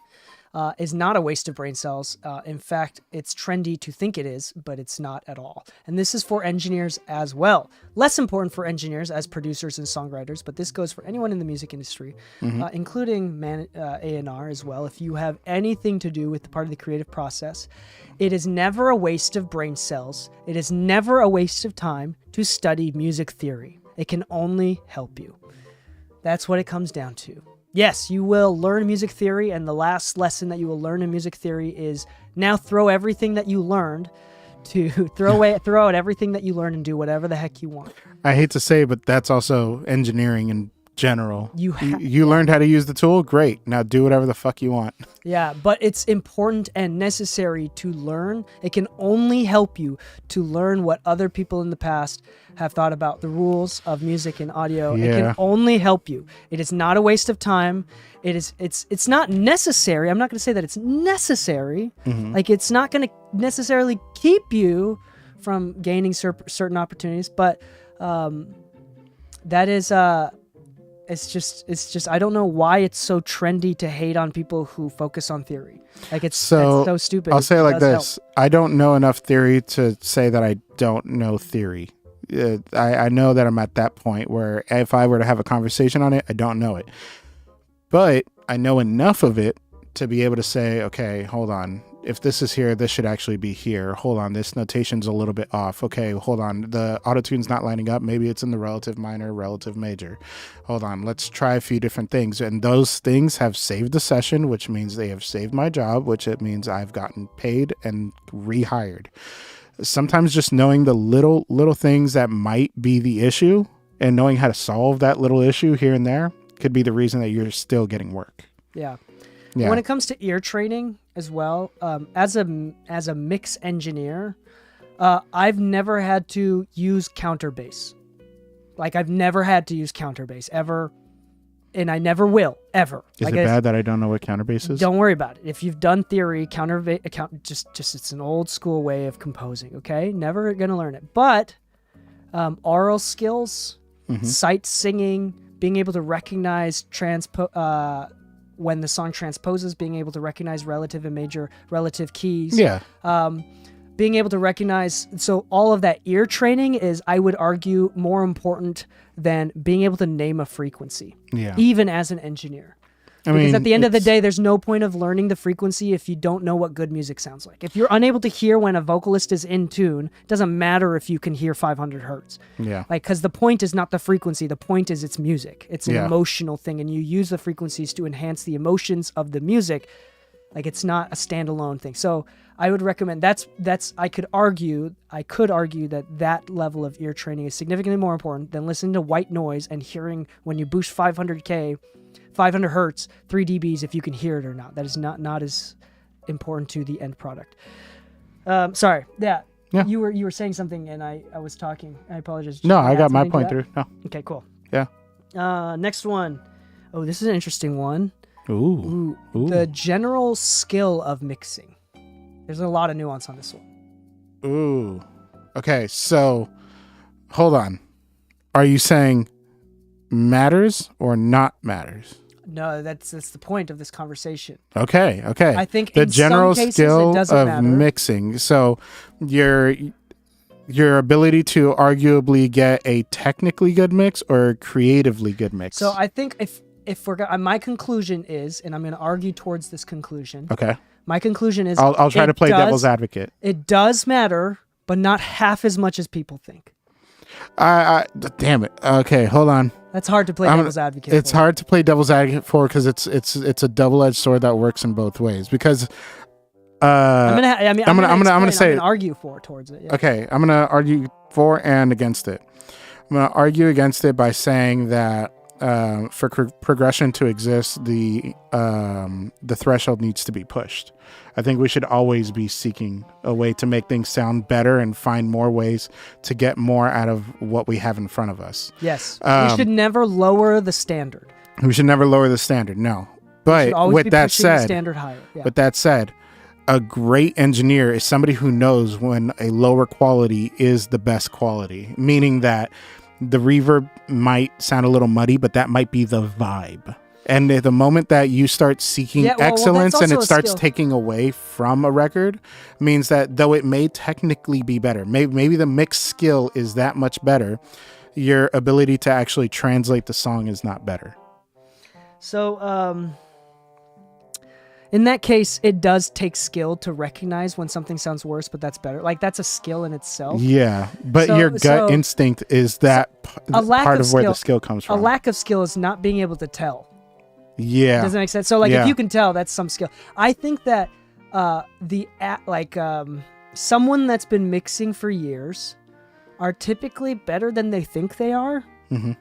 And there's not the gap between me and someone that's just mixed 1,000 songs for fun as a hobbyist probably isn't as big as everybody assumes. Mm-hmm. But I will say the only reason why I say skill does matter is because at the end of the day, if you are not good enough that you keep getting revisions and you're not able to, the skill of communication, the skill of being able to infer what the client means when they ask for revisions, the skill of communicating and showing up to meetings on time, the skill of being able to bounce stems 100% of the time without making mistakes. That's so unprofessional. Like, even if you miss bounce stems once, that's just annoying and a nuisance to everybody. Yeah, because it's a waste of time at this point. Yeah, so like if you're like the skill of never miss bouncing stems ever is something that I'm willing to pay extra money for. Yeah, even in an assistant.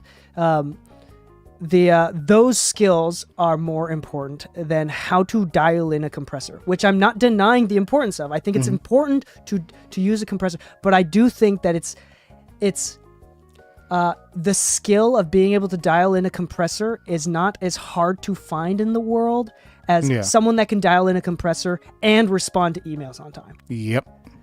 Like that. So it's like, Yeah. Okay. So in that context, you will constantly see recording engineers that are technically underqualified for certain roles. We've seen this in the studio a bunch of times. We're not trying to point anybody out, but I've walked into sessions where a client says, "There's so much latency, the studio sucks, this and that," and they're trying to make a complaint, and they're trying to like see what they can get out of the complaint. Like, we cancel the session, get a refund, what? And I walk in, I'm like, okay, hold on, let me see if I can figure it out. And we're talking like a guy that brought in a big client, and he had Ozone and L2 limiter on the master bus. And I'm like, well, no fucking wonder there's latency on it. Like, what the fuck are you thinking? But here's the thing. He may not have been technically great, but he's good enough to know what it takes to work with these people, get consistent results and all that kind of stuff. There was a little delay in the session, but it was user error, fine, whatever. But you know what the other side of that skill set was? Me walking into the room with a calm mindset, knowing how to communicate in a difficult situation, get them going, make sure that they're good, and make sure that everybody is on the same page now. Yeah, I would argue, and this is something that like, it's so obvious that I don't even know why this is something to consider. If there's two applications for a recording engineer in the studio that I own, one of them is much higher skilled, but is a diva or has any level of pride, versus the other person who's slightly underqualified, but is the most reliable human being ever. Yeah. I will always pick the reliable human being. You know, and I'm not going to lie, like one of my favorites of the recent hires is like a manager at Starbucks, and he's still learning. But when we're talking consistency and showing up every time and being there when they're supposed to be, like consistency is there every time. Always. That's a human nature. I would rather take that than the most skilled person who's inconsistent and can't show up on time. And if you are the type of person who are really reliable and really got a strong head on your shoulders and you're good at mixing, you are unstoppable. There is no force in this world that could ever stop you from succeeding. Oh, yeah. But I will say that, again, this is a statistical thing. Those that are high in openness or very creative are have statistically a negative correlation with not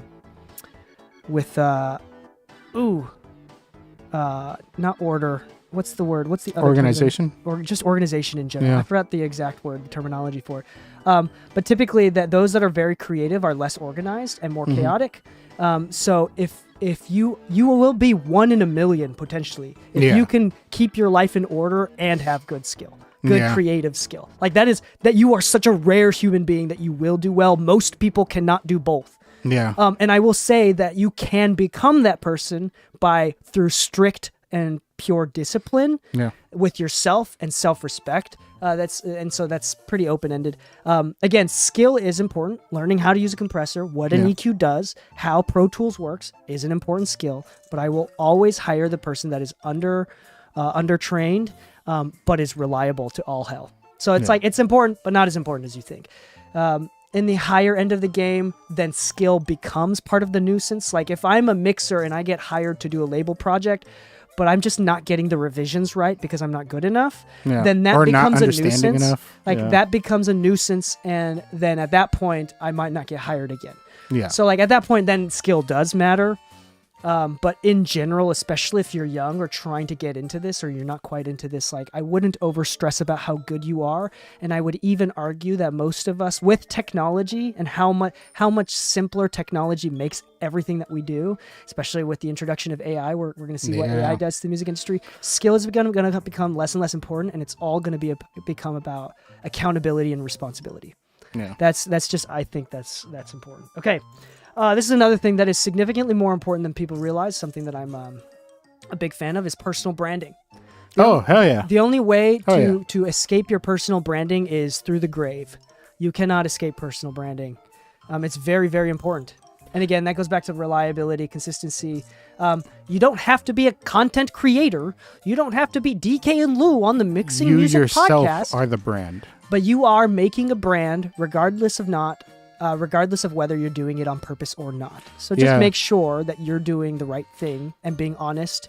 If you lie for personal gain once, or if you become a nuisance once, that will potentially affect your career. Yeah, it was kind of a weird conversation that I had the other day where like brand came up as to why I would not do something, which was funny. Like I was just talking to somebody and they're like, we could just take this. I'm like, I'm not just going to take something, dude. Like it's fucking $5. Like I understand it's small, it fits in your pocket and shit, but like I would be mortified if like I became like the local guy that stole something that was worth $5 and I'm over here trying to build a brand of somebody who is asking to be paid a certain amount, to be held at a certain level of respect and this and that. It's not within my brand. It's not who I am. I'm sorry. I know it's tiny. I know it's a corporate company. I know that they will make it up in insurance and whatever, all the other fucking excuses you see all the time, but it's not who I am. This is not who I want to be. This is not what I want to be represented as if anybody were to ever see it, so I'm sorry, like my brand is too important to me to make certain decisions. Yeah, dude, the threshold, it's interesting. There are going to be some people where they're so damn good at what they do. Their skill is so high that people are willing to put up with their bullshit. Yeah. I will say that there is a threshold for that, but that threshold is fucking Kanye West. Like, like you have to be the top in the entire world before you can start spewing bullshit. Yeah. And people are still willing to deal with you. Yeah. And that's kind of sad in its own way because now people are only becoming your friend because they have something to gain from you. So like, it's not necessarily ideal either. There's a lot more nuance and conversation that we could dive into on that. But I will say, like, again, personal branding is you don't want to be known as the guy that's really good, but he's just a fucking asshole. Yeah. Just don't be that guy. Okay, that branding is important. Actually, I actually recently got an offer to job because of that issue. I mixed a show for somebody, and they apparently the crowd like walked up to him like, "This is like the best I've ever heard you." This and that, blah blah. And after the show, like we were talking, and like the guitarist told me, he's like, "To be honest, the only reason when we hired you is like the last guy was good too. It's just he was always an asshole. He was always talking shit. He was just like yelling at everybody." I was like, I don't know why the fuck you guys would work with them. Just not pleasurable to be around. Nope. And that changes. Some people are going through shit in their life, so just as much as you can. Apparently, it was a constant for that guy. Apparently, I don't know why. Yeah, there's some people are miserable. That's fine. Okay, whatever. Another thing that I want to talk about this before we move on to the next one is also branding is directly tied to your wallet.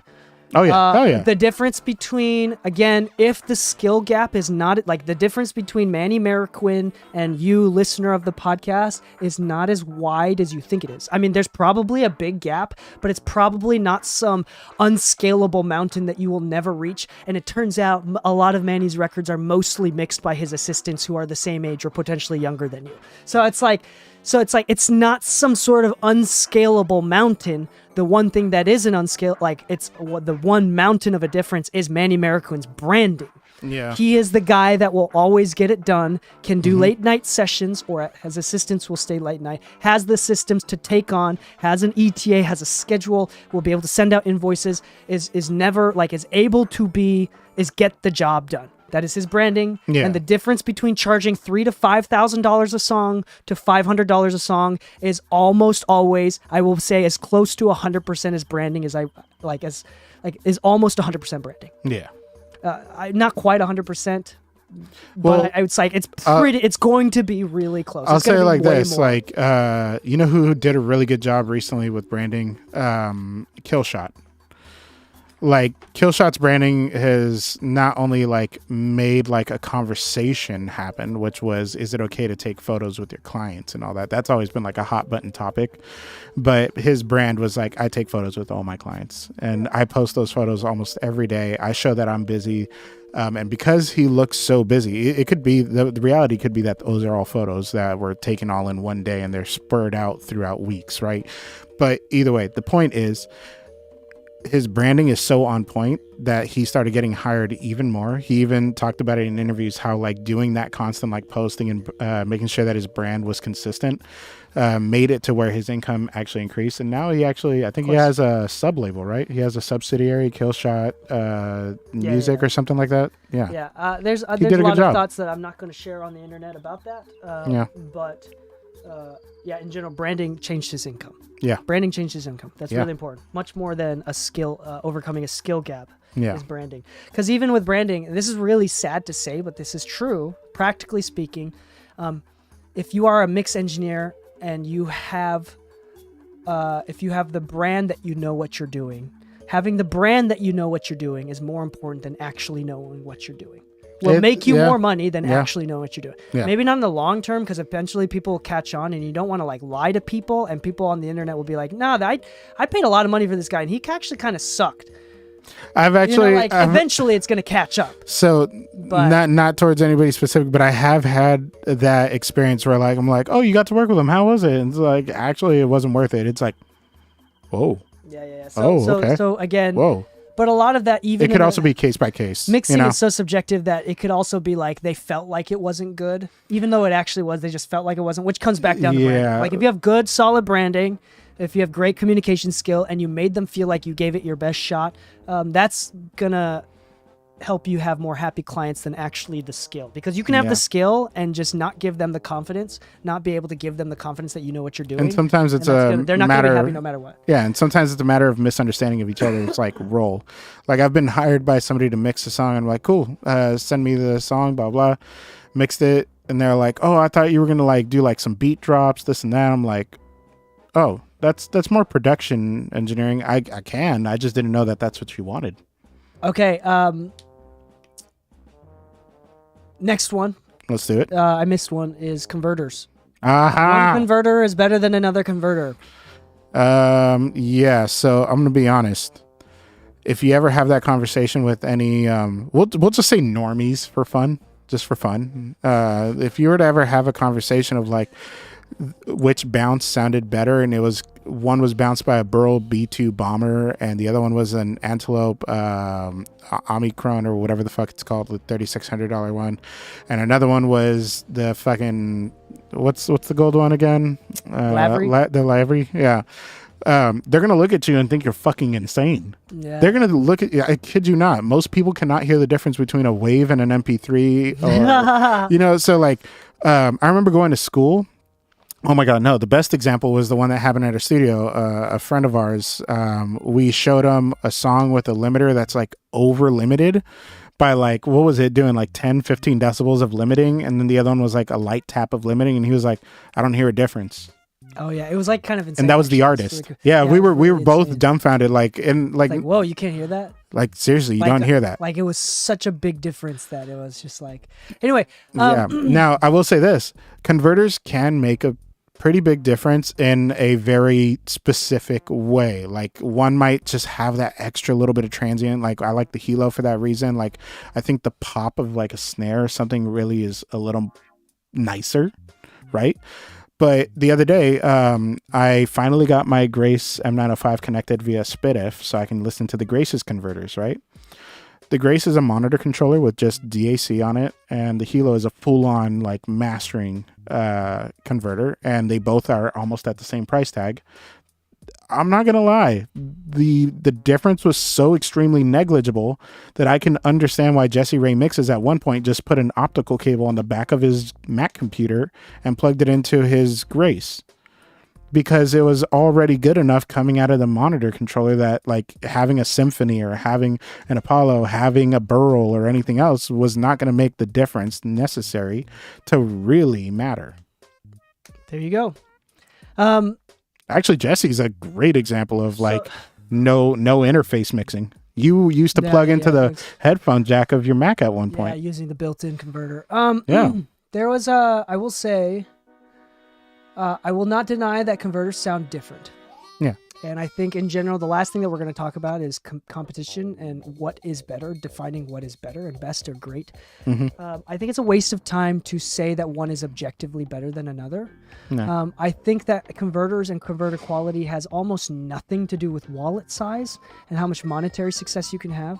Yeah. I think as someone that always pursues a higher level of audio, I think it is important to develop your skill and to eventually get to a point where you are curious. But I would say that if you are mixing in the box, you are not even using the converters. Like the print that you make is not going through any converters. Yeah. Like the only conversion that you're doing, if you're in the box, the only conversion you're doing is D to A for monitoring. Yeah. But like the final bounce or the print that you're doing, you're not going out of the interface back into the interface or into another interface. So for example, a mastering engineer that has a DA, a DAC, where they go out of the box from their computer, out of the box into a bunch of outboard gear, and then they have a separate ADC, where it's an analog to digital converter. Then yeah, conversion may change things a little bit, but again, it is, and it's. I'm not going to say like you should pursue what sounds better, and I think the pursuit of more knowledge and the pursuit of superior. Raising the standard is always an honorable pursuit. Yeah. But you have to confirm that it almost it does not affect the wallet. Yeah, it does not affect the wallet. Now, I will make the argument for opting in for better DACs when possible. I think I can mix on a Focusrite and still outmix you. No. I will always say that. Yeah, I agree that's one way. I'm just saying that what you know and what you're able to do will outweigh the quality of your converter. But let's just be honest. If you have more information in front of you, you can make a more decisive decision. Is that not the case in any industry? An educated decision is better than an uneducated decision. So I'm just saying, if your interface is really that bad, or you just want to up your quality and it's going to supposedly help you make faster decisions because you can hear more detail all of a sudden, sure, go for it. Enjoy your experience. And that's the way I look at it. Enjoy your experience. Yeah. I think that's important. I think enjoying the experience and raising the standard for yourself is what's important. But if you think that your DAC is what's holding you back from doing better, then you're wrong, because your DAC, it only has one job, and that's just to give you audio. Guess what? Your headphone jack does the same fucking job. Yeah. One of them's obviously a little bit better, sure. But it's not going to stop you from making a great reverb choice, from making great compression choices. Now, there may be a little more detail, but once again, that goes back to me saying, enjoy your experience. I know that I want to sit in front of great speakers all day long. If I'm going to do this all day long, I hope I'm not mixing on, I'll be honest, I don't know how some people mix on NS10s all day and say that they love the sound of them. I can't correlate myself to it. But sitting in front of Strauss all day, yeah, I definitely love mixing in front of those all day. They sound great. Yeah. I will say, this is a bonus one, I think speakers do matter more than people think. Yeah. Like the speaker matters 1,000 times more than the converter. Yeah. As a mixer. Yeah. Because we're not recording. Because if you're recording, then like we could talk about mics and interface. And I still think your monitoring matters slightly more, because the detail I would hear in Strauss versus KRKs is so big that I might make a different mic choice based on the information presented to me. The mic could be the same, but the speakers being different would show me two different points of information. Yeah. We need to end this episode because I do have a meeting coming up. But the last thing that I want to talk about, there's two things. One brief thing that I do want to talk about, and I'm going to combine these two. Exercise and mental health. From a professional level is significantly more important. Yeah. It's a pretty consistent and common thing, especially that comes with age. Sustainability, being able to endure the decades of being in this pretty demanding industry is important. And one consistent piece of advice from anybody at all levels is health, exercise, diet, and mental health. Learning to stay passionate with music, learning to take care of yourself. That is something that is really, and again, that can also is directly coordinated. Like if you are the type of person that is able to exercise, that is usually a projection of the discipline that you carry, which is again more important than the skill that you have. Do not underestimate the importance of exercise and mental health. Not necessarily to get strong, but it's a lot for the discipline. And it is for the health, like, so you don't have a cardiac arrest just from the stress, because it's sometimes, especially recording engineers, like it's not an uncommon story for an engineer to get a heart attack because they were fat and stressed. Yeah. Like it's just so normal that like, it's a conversation we need to have. Yeah. I can confidently say that I got really big because I stopped exercising. I used to like play sports and do a lot of things. and just slowly sat in the studio all day. And I'm not saying that I'm blaming the studio. I'm just saying it's really easy to gain weight when all you do is sit around all day working on songs, sitting in your chair, eating food, and not going outside for even just a light jog. Like, if you're one of the benefits of exercising aside from the health things is like, you know, ADHD is a very chaotic thing, and sometimes it's a blessing. You get to learn things very quickly, and you pick things up as you go, and it's amazing. You know, new skill sets are always fun, but you know what that is also? It's a very fucking scattered brain. So if you need help focusing, sometimes just going to the gym for a little bit or going on a run can help you refocus yourself for a little bit and get you back in order. Yeah. It's not about being skinny or being a certain shape. Yeah. It's about health and being able to take on stress and being strong enough to be physically strong enough to be able to take on stress, which will directly correlate with the size of your wallet, and the longevity of your career and the happiness of your family. And as well as the discipline that it takes to do those things. I think, and mental health therapy is incredibly important and directly correlated to the last thing that we need to talk about before I really do need to get going. The last thing that we need to talk about, which is that, I'm going to break it down for you. I don't know if this is not based on statistics. This is just based on conjecture and speculation and feeling based on personal observation and bias, okay? But in my perspective, we work in an industry filled with broken parenting, broken homes, neurotic, chaotic, creative individuals. This is just the nature of if you work at a cybersecurity, most people are better functioning adults than any major label. Well, okay, some of the managers and stuff, people working in the labels are really well put together. But in general, like, you have to be aware that this is a really broken thing. And one of the things that that is important to recognize is being okay. Okay, hold on. I'm gonna call it as competition. There's healthy competition, and then there's unhealthy competition. Competition, trying to prove and rationalize that something is better is not important and is a waste of brain cells. Using a competition to better yourself and to raise your own standard is very practical and good use of competition. There's a big difference. One is I feel inferior and I need to prove myself by disproving others. That is the bad type of competition. The good type of competition that you can use as a benefit for yourself is I am among comrades, I am among friends, and I have a rival. I'm creating, like, you are my rival, and you push me to be better, and I push you to be better. That is a good thing because it's friendly competition among friends. But if I'm like, I need to be better than Lou, and I am less of a person if I'm not doing just as good as Lou, that is a bad competition, a bad level of competition.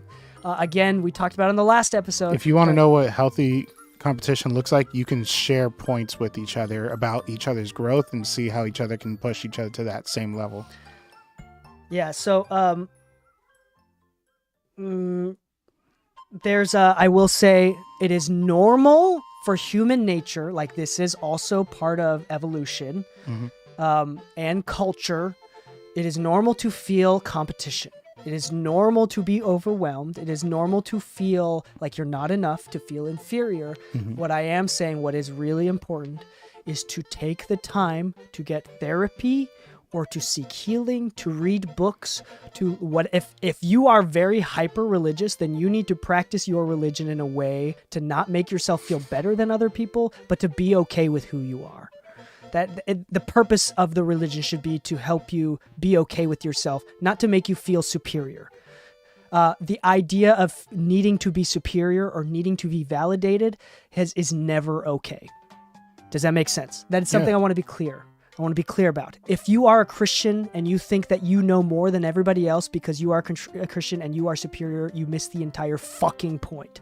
That is, you miss the entire point. It's not about superior and inferiority. We are all from the dirt. We all suck. None of us know what we're doing. And if you accept that and learn that, then you will not take things personally. You will not take things personally. You will be happier and you will do better in the industry. I think this will reflect your income because you'll be able to deal with more stress. You'll be able to not taking things personally will help things move smoother. And you'll be able to have a happier and a more sustainable career without wanting to kill yourself.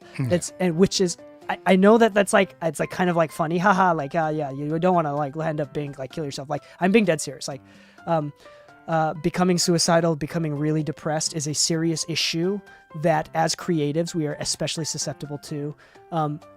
Make sure that you realize where you're having unhealthy competition, unhealthy comparison, and you need to fucking clear your conscience and get right with yourself and do whatever it takes to be okay with yourself. Because all of us are valuable, all of us are contributing to this world, and how much you contribute or in what ways you contribute should not affect your happiness. And it does all of us naturally, and you need to figure this shit out. Okay, however path you do it, whether it's through meditation, whether it's through prayer and religion, whether it's through getting therapy, you need to figure this out, and this does directly affect your happiness and your wallet, and it will make you stand out above all the rest. If you can have a genuine smile and actually look like you're enjoying your life while working with high-maintenance clients, that will affect how people look at you. That will affect your personal brand, and it's I think it's completely underrated as far as value to your career path. Okay, I got to get going. Any thoughts on that? No. Sorry, was I also pretty clear on that too? Like, yeah. Is there anything confusing Concise. about what No. I said? Cool. I'm a big proponent on mental health. Big proponent.